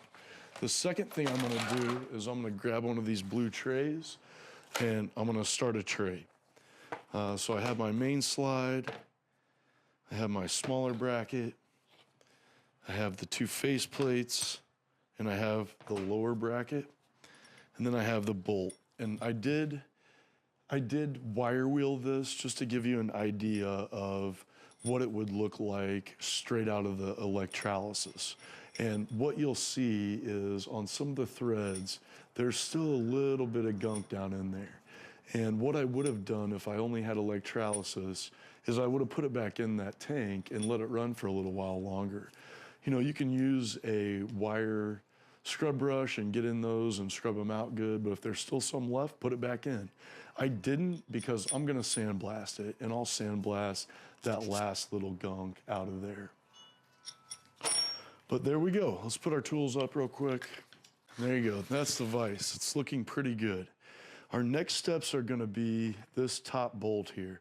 What I'm going to do is put it back on this towel at this point, and I'm going to go ahead and spray this top bolt again. I want to get down all the way. Hopefully I can get that broke loose, and I'm going to let it set for about 15, 30 minutes. I'm going to have to. I don't expect there's going to be any magic methods like we did on that other one to get this out of here. So we'll see what we can do, see if we can get that broke loose and out of there. If not, we'll have to drill it, maybe retap it, but we'll see. I'll be back in a little bit. I spent a little bit of time, got all my totes put away, all that water dumped out. I sprayed this probably 2 more times just to kind of wet it down, but I haven't tried anything yet. I am still worried there's not much above this metal that I could potentially weld something to get it turned out of there. I do have a bolt extraction set, which I might try to use if I can't get it turned, but we'll see here. I did look through, I tried to find a screwdriver that was about the same distance, but I'm not overly hopeful.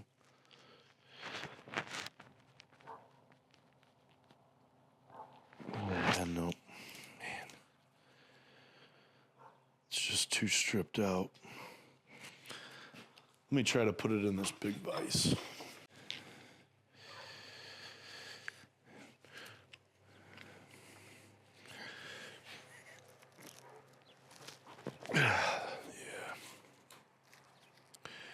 There's really just nothing there to turn on, so let me reposition you. I'm gonna use my center punch, and I'm gonna try to drill out a little hole so that the bolt extractor will have something to try to grab onto.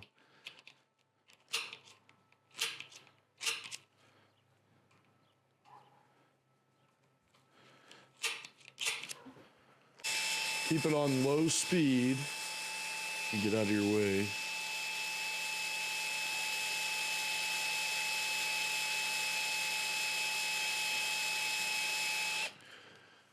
Okay. I'm gonna move down to just a little smaller bit now.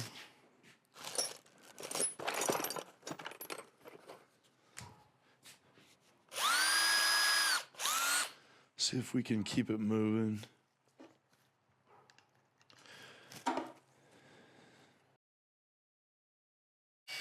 Just going real slow, really no pressure.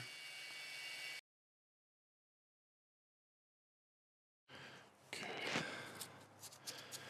So, let's just see if this does anything at this point.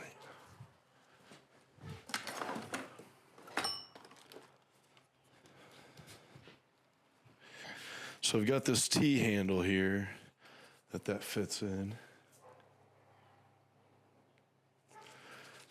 You want to go counterclockwise.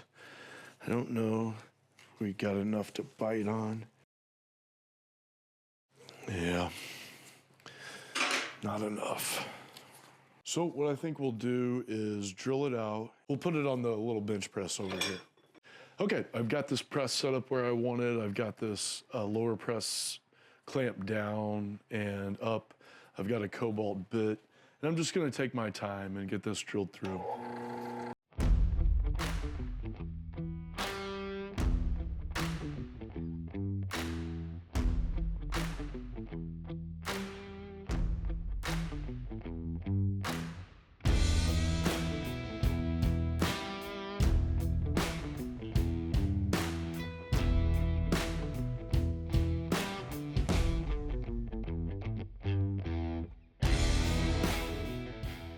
So that drill bit I just used on that was an 1/8 inch, and if I go much bigger, I'm going to get to the outside of the screw. And I have this Starrett, it's a inch metric tap drill sizes chart, and it'll tell you what size drill bit you need for what size tap. And what I think I'm going to do is I have some 7/32 drill bits for a 1/4 inch 28 threads.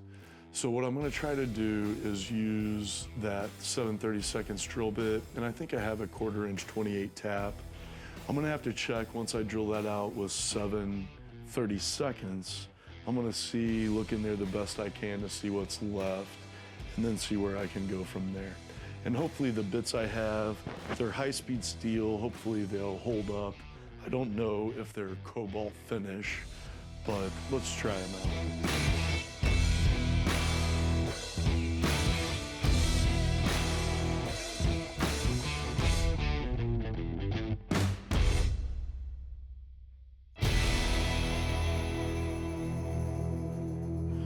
So what I'm gonna do here is I'm gonna release my part, and I want to try to knock some of that off down here.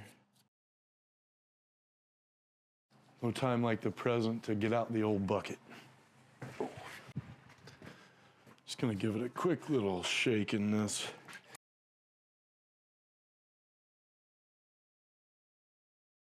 Have a light here.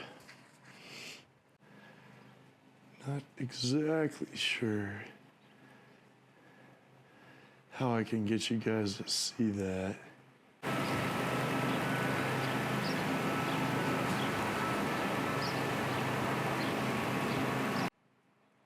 When I look in there with the light though, I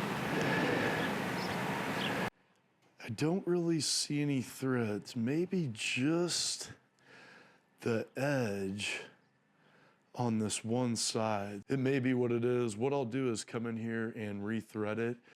Okay, I cleaned up my drill press area over there and used the shop vac just for any stray pieces. I also went inside and there was about an hour and 20 minutes. That would have been the second coat on that one pan and the 7th. So I'm letting them cool down. It'll go in for a third. And I've got this bracket now mounted in this bigger vise, and I have some oil, and I did have a 1/4" 28 tap and the little T handle for the tap there. So I'm gonna go ahead and tap this a 1/4" 28 real quick. So I put a little blue towel in there. Hopefully that'll catch most of the oil. I do like to use, you'll wanna use quite a bit of oil to tap goes in the T handle, gets cranked down. Quite a bit of oil to make sure it cuts their threads good, and take your time.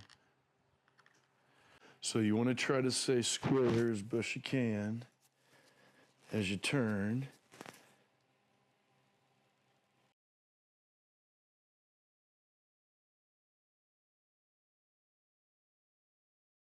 Okay, there it caught. So now, once you start to feel it cut, you need to turn and then turn it back until you hear it click.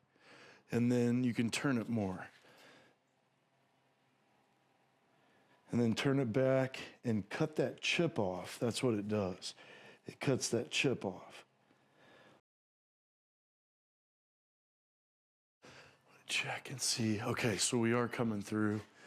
So we should be pretty close at this point. Yep, we're through. Okay.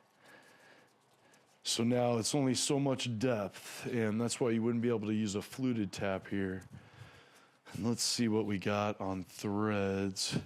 They should be fairly deep, and if not, I might have to drill it out one more size and use a bigger tap. But I'm hoping that's what it was tapped before. Let me grab the light real quick.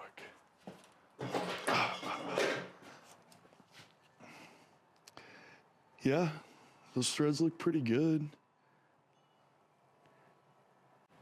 Hopefully, where am I? Yeah, there we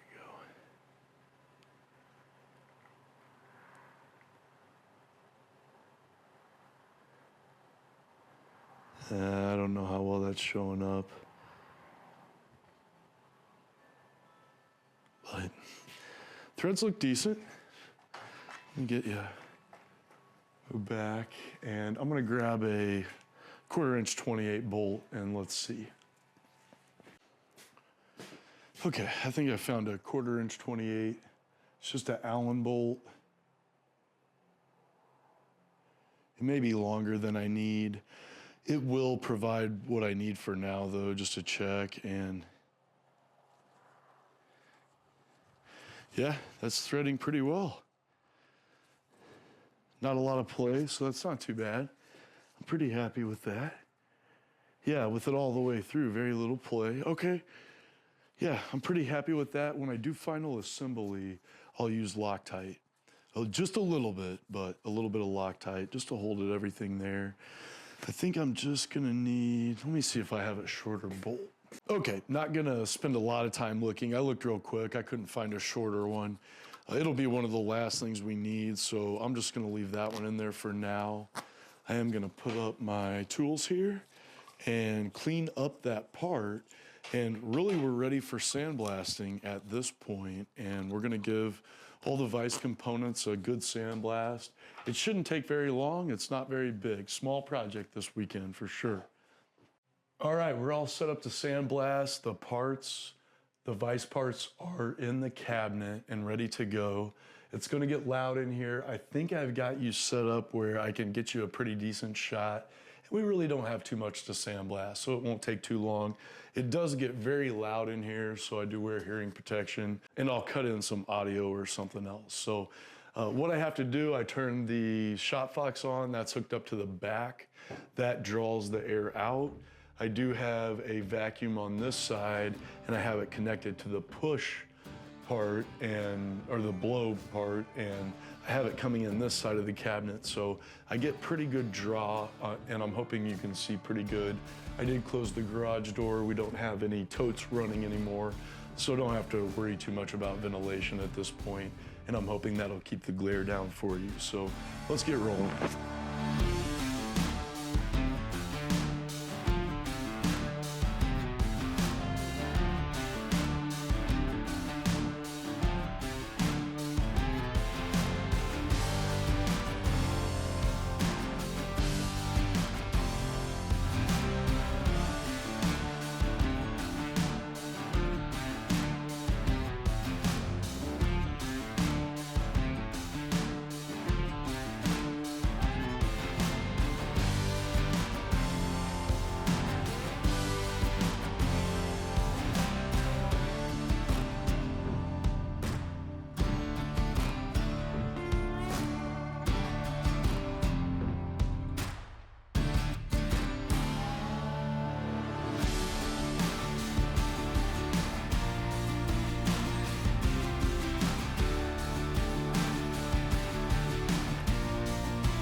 I just blew those components off with the air chuck. They're looking really good. For the bolts, what I'm gonna do is use this piece of cardboard. I just punched a couple small holes in it. I'm gonna label it 1, 2, and 3. I really only have 6 bolts here rather. So I'm just gonna label this bag 1, push those bolts through, label this one 2, push those in, and 3. Okay, it's only gonna take a quick second. I'm just gonna blast the heads, try to stay off the cardboard, and I'll blast this side. I will end up doing them on the wire wheel, but this helps with the cleaning. Okay, I did get those sandblasted, and then as I took them out, I also wire wheeled them. So they've been wire wheeled as well. And then I put them back in the bags. So they're ready to go when we get the vise ready. And they all look good. There's nothing here that needs to be replaced at all. So that takes care of that. The other items I'll need to wire wheel are the face plates and this lower plate. Of course, I'm not gonna be painting those, and those will just get wire wheeled pretty quick here in a minute. And the screw, that's gonna get wire wheeled as well. So I haven't done that yet. I'll do that in a minute. What I do need to get started, I'm gonna run in, the pans have cooled down enough. I'm going to oil those, get that little Dutch oven in its 3rd round, and I am gonna do an 8th round on the BSR, the bigger pan and lid. And then when I come back out, what I'm going to do is, these 2 components, there is going to be powder coat on them. There's not going to be powder coat everywhere. On the slide, there won't be paint. But what I'm gonna have to do is I need to outgas these items. So I'm gonna hang them in the oven, and I'm gonna cook them at about 425 degrees for maybe 30 to 40 minutes. And you have to do this if you're powder coating, because you do heat the parts in the painting process, and that causes oils to come to the surface and be drawn to the surface. So what I'll do, I need to bake these parts for 30 to 40 minutes. You'll see that they'll turn almost greasy looking again. I'll have to sandblast them one more time. they'll look like this again a little bit, and they'll be ready for paint at that point. So what I'll do, I'm gonna run in, take care of the pans, and then I'm gonna come back out and get these set up in the oven. I'll show you real quick, and then I'm going to go ahead and wire wheel the other 4 items that I need to. So be right back. I'm gonna prep these for hanging, and what I like to do is just use filler rod. Depending on the size and weight of my part, depends on the size of the filler rod that I'll use. And I'll just make a small bend for the part itself. And I need a little bit shorter bend for the hook in the oven. So I'm gonna go a little shorter on that one and a little tighter. Hopefully you can see that. And then on the bottom, I like to leave my hook a little more open. That way it doesn't create an area with powder coating that repels the paint. And we'll talk about it in the later episode. I'm not gonna spend time today, but I do expect this should hang just something like that and hang in my rack in there. So that one looks pretty good. Let's just put that back down here. And then same deal here. I'm just gonna make a little hook for the part, and then a little tighter for the connection up top to the rack. And then here, what we should be able to do is really use most of these holes because they're going to be plugged anyway. I don't want a bunch of powder coat getting in that hole or this hole down here, because then the bolt's gonna have clearance issues. So I'll likely do something maybe like this and just hang that part like that. So all I'm gonna do is spin you around, and let's throw these in the oven real quick. If I'm painting, I would wait absolutely for the oven to preheat. But in this case, since we're just outgassing, there's no need for me to wait for the oven. I just need to leave them in there 30 to 40 minutes with the size of these parts. Once it gets up to temperature, and I have the thermostat set at 428 degrees Fahrenheit.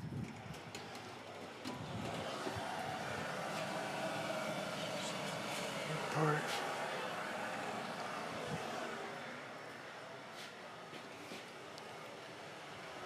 Same thing here.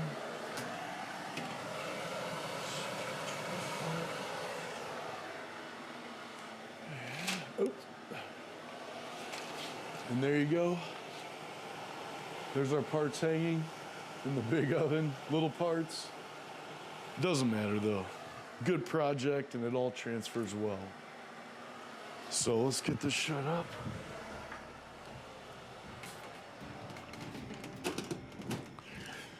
I'll probably check in about 5 to 10 minutes. It'll be heated up at that point. And then I'll start my 30-minute to 45-minute timer once we get there. So we'll be back in a little bit. I did get the pans back in the oven. That's, again, the 3rd time on the little Dutch oven. It'll be the 8th time or something like that on that other bigger pan, the BSR.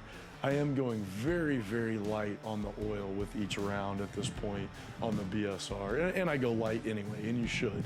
Again, like we talked about earlier, it's not about quantity when you're seasoning cast iron. It's more about building up those layers and building up that seasoning. So we'll check back in a little bit once these parts have been outgassed, and then we'll re-sandblast them real quick. All right, I got my different pieces that I need to wire wheel. I'm just gonna do it on the bench grinder here, this little wire wheel. Let's just start with the screw spool.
Okay, those two parts have been in there about 45, 50 minutes.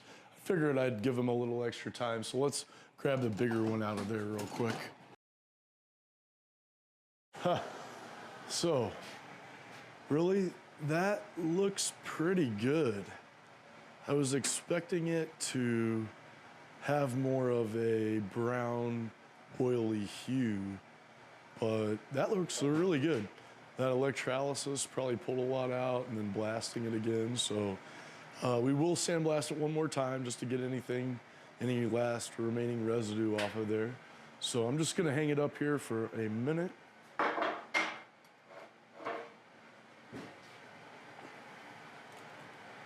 And let it cool. I'll grab the other piece. It has a little bit more, I would say, of a golden hue. So especially up in these grooves, that's where a lot of oil and other things cake on any type of item like this. So yeah, it'll be good to blast that again and get it ready for paint. I'm just gonna hang it up here with the other one a little bit higher. Okay, we should be good to go. Okay, so I got the parts re-sandblasted real quick, these two.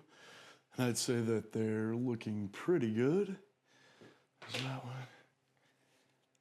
There's that one.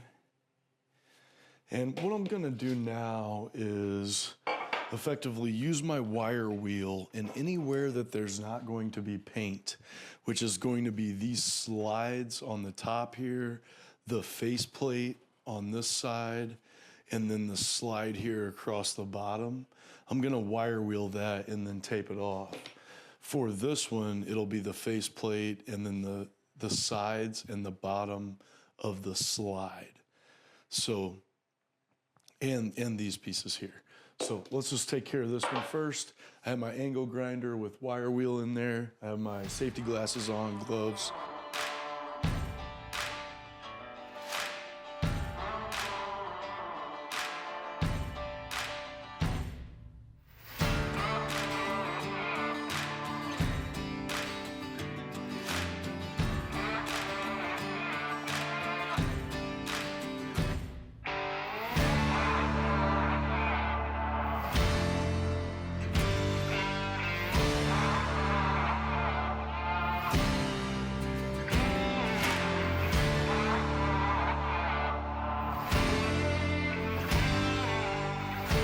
Okay, those are looking better.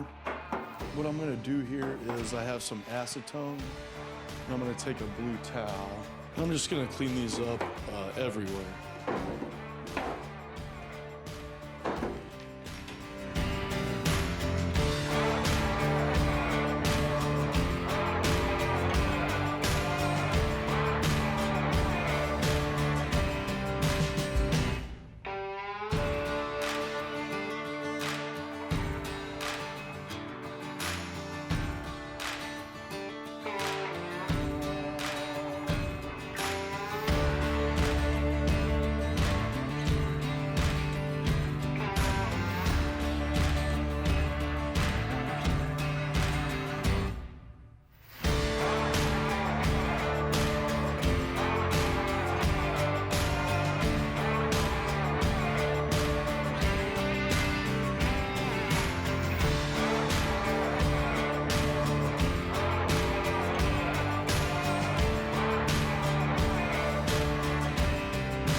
Okay, I've got the slide and those inner rails taped off. So those should be good. We'll grease those when we do the final assembly later. But everything else can have paint, so that's finished up. And then this, same thing.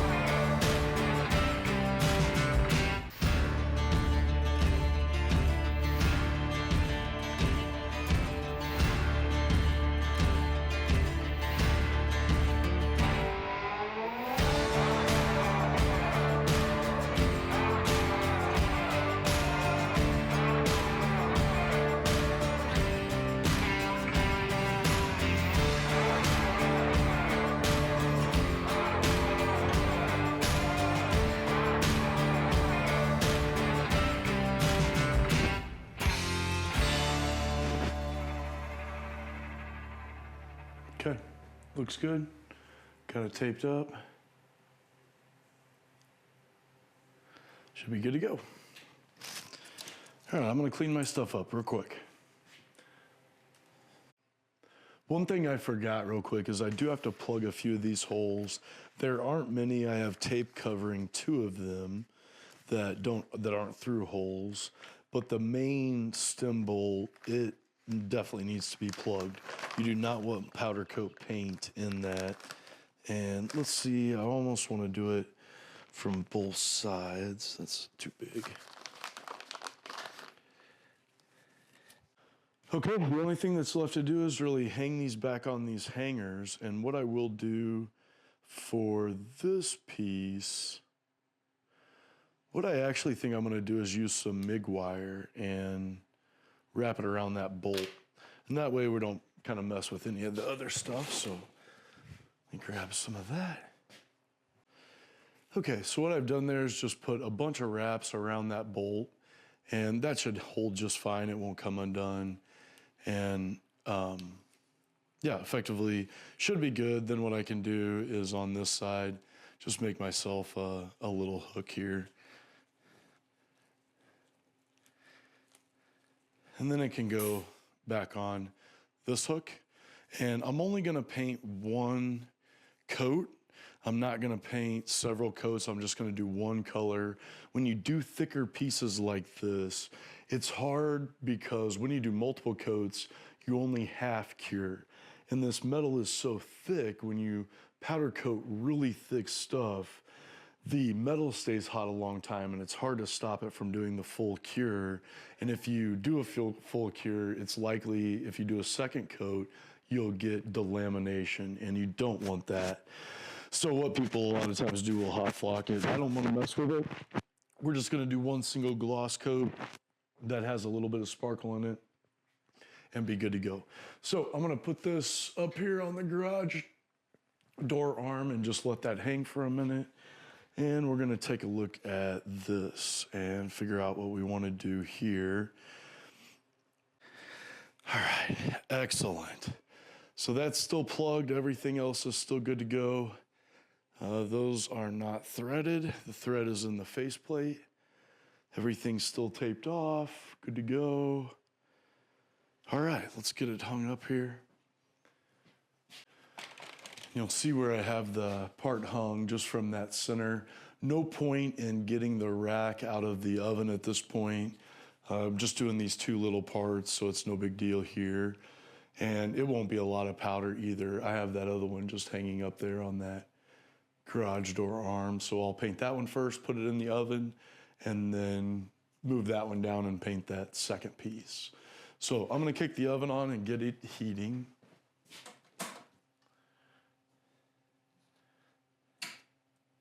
I'm gonna turn the temp back down to about 400.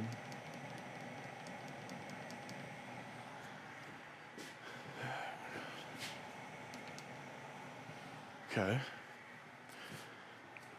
And now I'm gonna get this powder coat gun ready, but I do need to grab the paint first.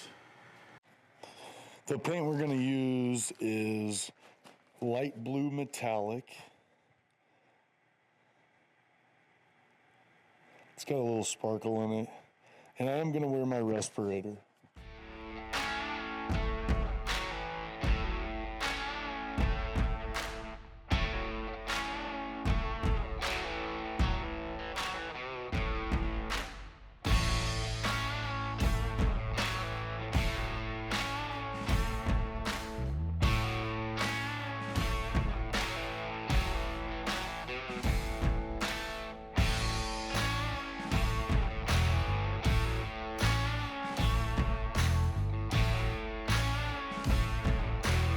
Okay, the gun is set up. I'm gonna go turn the air line on that comes in the back here. The system is on. If we look over here at the part, you'll see I hung that ground back up there because over here, I actually have the dedicated ground.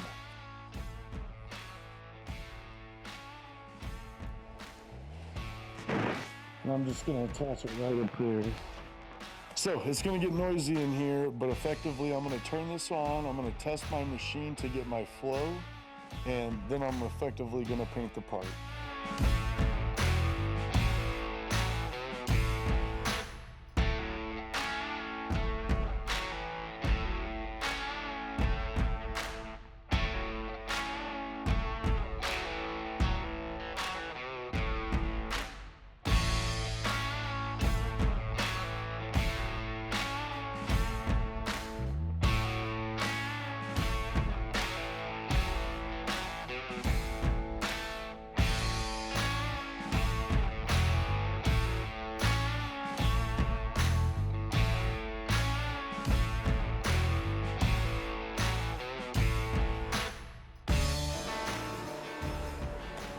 Okay, that looks good. What I'm gonna do is switch that, hang that up there where the other part is. Actually, I'll probably hang it over here. Just temporary. We have our next part. This has some tight spots, so I'm gonna make sure and turn the KVA down and shoot those first. Still have the ground connected.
Looks pretty good. The oven is at 377 degrees at this point.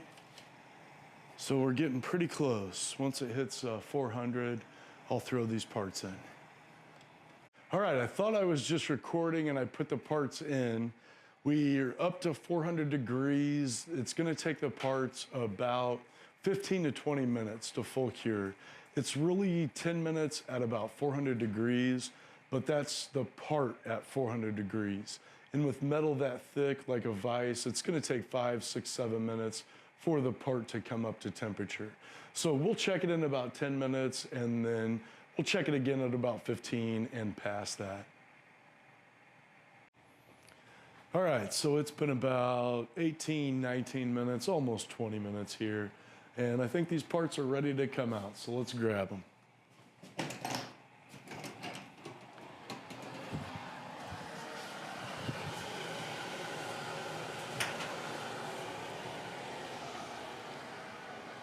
Pretty good.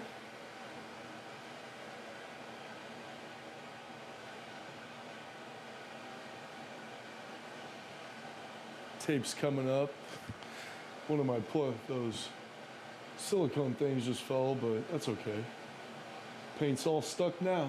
Doesn't hurt anything, and the tape's really there to keep it off in the beginning. It'll peel when it heats up a little bit, but it won't hurt anything. But yeah, looks good. Looks real good. I'm gonna hang it up here on this garage again.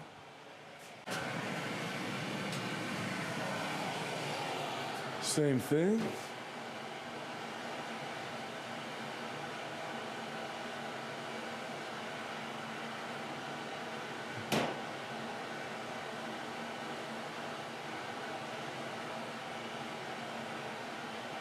So yeah, looks good. We'll hang this one as well. All right, those are decently thick pieces of metal. So they are gonna take a little bit of while to cool down, maybe 30 minutes, probably they'll be workable. And at that point, we'll put the vise back together and it'll only take a couple minutes. There were only 6 screws and that main bolt that goes through there. And I did find some set screws, which I think we'll be able to use one of those for that top piece that we drilled and tapped earlier. So be right back once we're ready there. The vise is cooled down and it's ready for reassembly. I got most of the tape off, but I'm just gonna go through here real quick and pull the rest of the pieces off. Should be it there. That looks pretty good. I think that powder coat turned out nice. It's got a little flake in it. It's a little hard to see in the camera. And that's where the slides will be on the dynamic jaw. Yeah, so I like it. And then here's the other piece. Face. The slides where it'll rest on that other piece.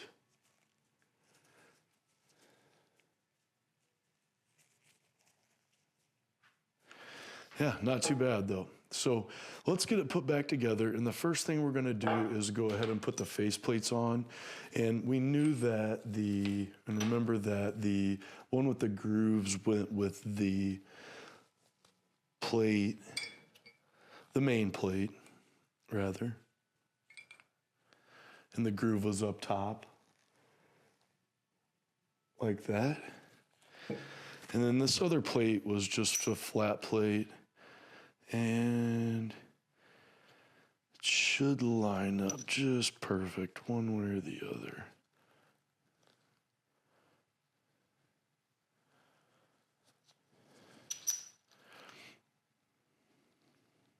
Yep, that's the way there. Okay, great. Let's go ahead and grab the screws for the dynamic jaw. Okay, get a little pressure on it there. Or here, let me make sure you can see. Get some pressure on it. Same thing on this side.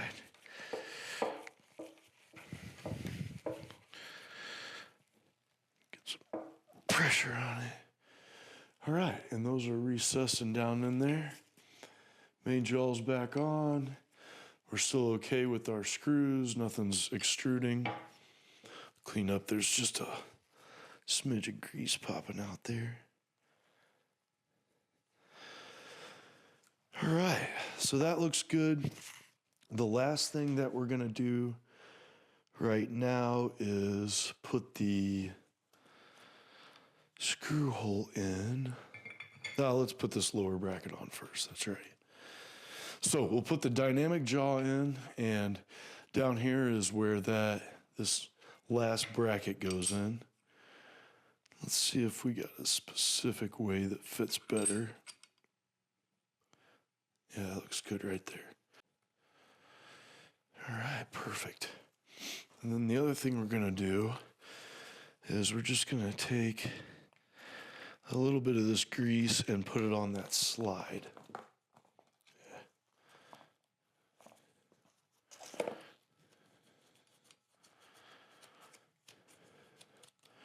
Just gonna take a little at a time, and anywhere there's exposed metal, we're just gonna grease it up a little bit.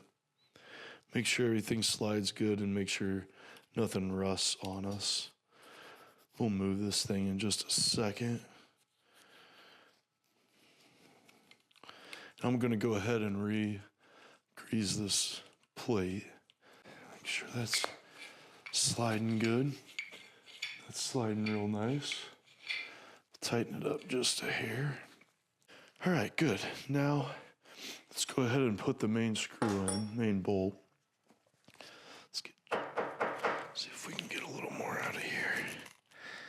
Not in this top bolt, but in this front, we want some grease in there. And that'll probably squeeze out a little bit when we insert that, but that'll be okay.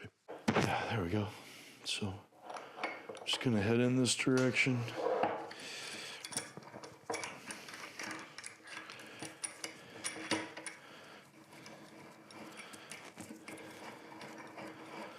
And they start turning.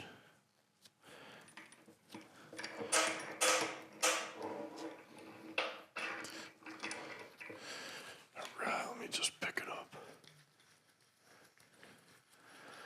Spinning in there good, and then Should get some squeeze out. Let me actually, yeah.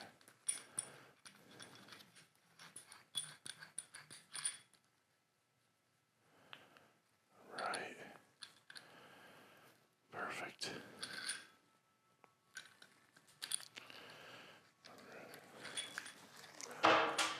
Not too much. I don't want to cake it, but I want to get some in these threads. So what I'll do as I wind, I'll just wipe off any excess, wind, wipe off any excess. Just kind of repeat that.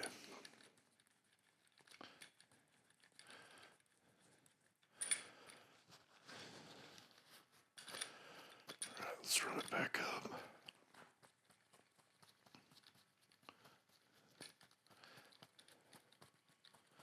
Wonderful. That's nice. All right, it's looking pretty good. So what I'll do here, I'm gonna squeeze some of this out. There we go.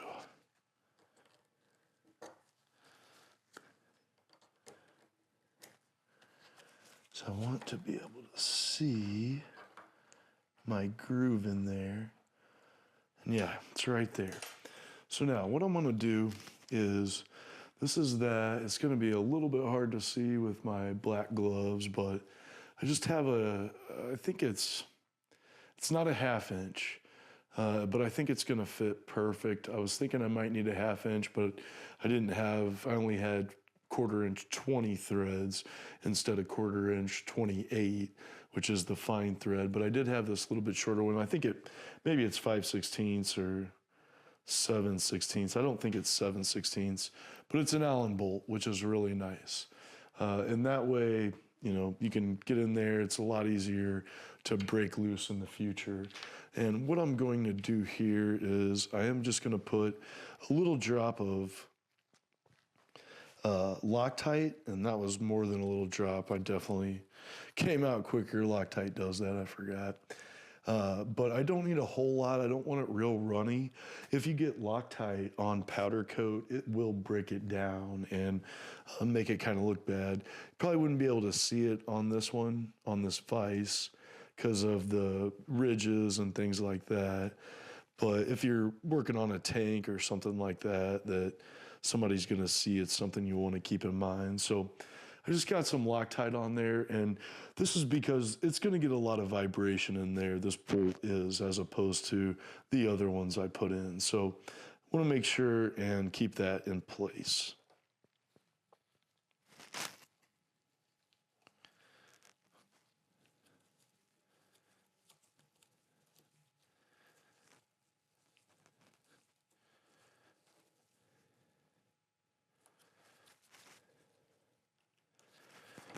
Let's see if turn. Good.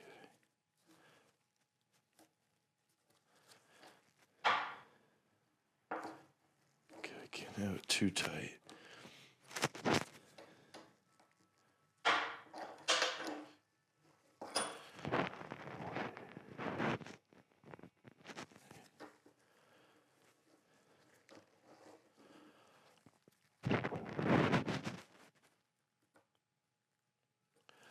Screw will wear a little bit, that set screw, so I don't want it super loose. Yeah, I think that's perfect, because as it wears a little bit, it'll loosen up. But yeah, that's moving good, feeling good. And keep in mind, the pressure, you can always change the pressure to down here at the bottom. You want it nice and tight. They should slide on those rails with it nice and tight. Let me actually tighten these down. Straighten it up here. There we go.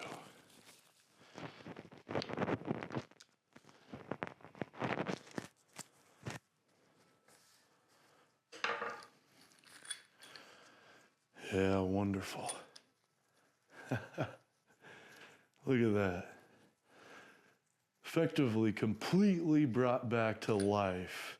Yesterday at about noon, this was a rust bucket that was locked up. Now it's a little powder coated gem. Check that out. That's pretty cool. All right. Well, I tell you what, we finally made it. What I'm gonna do is go inside, collect the pans, clean some of this stuff up, and let's take a look at our inventory for the weekend. We made it, and it's time to take stock of our projects. We did the 4 projects this weekend. I started yesterday about 10:30, 11 o'clock, and right now it is about 9:30 p.m. on Sunday night. We made it. We did the gas tank, we did the vise, we did the newer small Dutch oven, and we did the BSR 8 pan and lid, all in about 30 hours. And that's the great thing about electrolysis. It does an amazing job cleaning metal, and it's relatively passive. So during that time, I was doing other things here and there. And the gas tank, I think, is a great first example. And here we not only clean the inside, we also clean the outside. And isn't that just awesome? When you look at that tank, when we talked earlier, at this point, I'm gonna powder coat it later, but if you were just restoring it with some basic tools, all you would need to do at this point, hit it with some light sandpaper, primer it, sand it, then paint it. And I do recommend a gloss over the top just for some extra protection, but isn't that amazing? And didn't it do an awesome job cleaning that up? Very cool, and did a really great job. I'm very happy with how this turned out. And then of course, the vise. The vise turned out really well. We just put that together. Works and moves really well, looks great. I like it quite a bit. I think this week, maybe this weekend or when I get time, I'll paint Wilton up here on the front of it. So we'll see about doing that later, but cool little machinist vise, and pretty neat. Was a pretty cool little restore project this weekend and a lot of fun to do. And then we have the pans, and here I am very happy with how these turned out.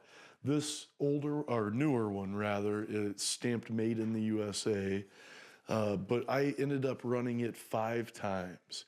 And you can see, this is what it looked like earlier. And you can see here now, just, I mean, the nice coating on it. As it gets used more and more, it will blacken up and the coating will just get better and better. But can't believe it. Can't believe how rusty and bad that was. And now it's a nice piece of cookware that can be used and utilized for a very long time. And then the Birmingham Stove and Range pan, the pan that was my great-grandpa and grandma's. My grandpa used to like coming out of the field. Dad told me and having fried potatoes in it. This will actually go back to Pop. I was just doing it up for him, hoping he likes what the outcome is, but I can't believe it. I ended up seasoning it 10 times, and I was just doing very light coats towards the end. I was running that other pan anyway, so I figured, why not? Let's throw this in the lid back in. But isn't that cool? And if you remember, this is what it looked like earlier when I showed you. And now, man, look at that. I think I got a nice season on it. The side of that pan and the bottom, oh, that looks good. I think Dad's really gonna like that. I think Pop's gonna enjoy it. And then the lid, same thing. I mean, just absolutely beautiful. It really turned out really well. I'm very happy with it. This is a little bit darker. Of course, I ran it more times than I did the other pan, but it'll also just keep blackening up and blackening up. I use peanut oil, like I mentioned, so I can run it 425 and over degrees. It has a pretty high smoke point, which is why I like to use it, but just awesome. I am so happy with how this pan turned out, and I can't believe it. I can't believe it. We took it all the way down and brought it back. And that's the great fun about electrolysis. It's easy to use, it's inexpensive to get into, and it does an awesome job. It freed this up. I didn't even have to do anything. And it'll do it to bigger vices as well. That Columbia that I ran, like I said, I ran it for 40 hours, and it didn't take that whole time to get it broken apart, but it did take 24 plus hours until I was able to get it freed, but it eventually did it. It's just an amazing piece of science. So I had a lot of fun this weekend. I'm tired. I'm definitely gonna sleep well tonight, back at the old grindstone tomorrow, and very hopeful that I can get through some video editing of this weekend this week and really get this out to you. I'm so excited. I had so much fun this weekend. Finally got to do the first project with you guys. Yeah, it was some small projects, but even small projects can be a lot of fun. And I encourage you to try something, even if you're working on a big project. Small projects like this can be a nice little break that you can do in a day or so and really make something cool. So look out for my next videos coming up. If you haven't done so, check out some of my other content, and we'll meet again soon.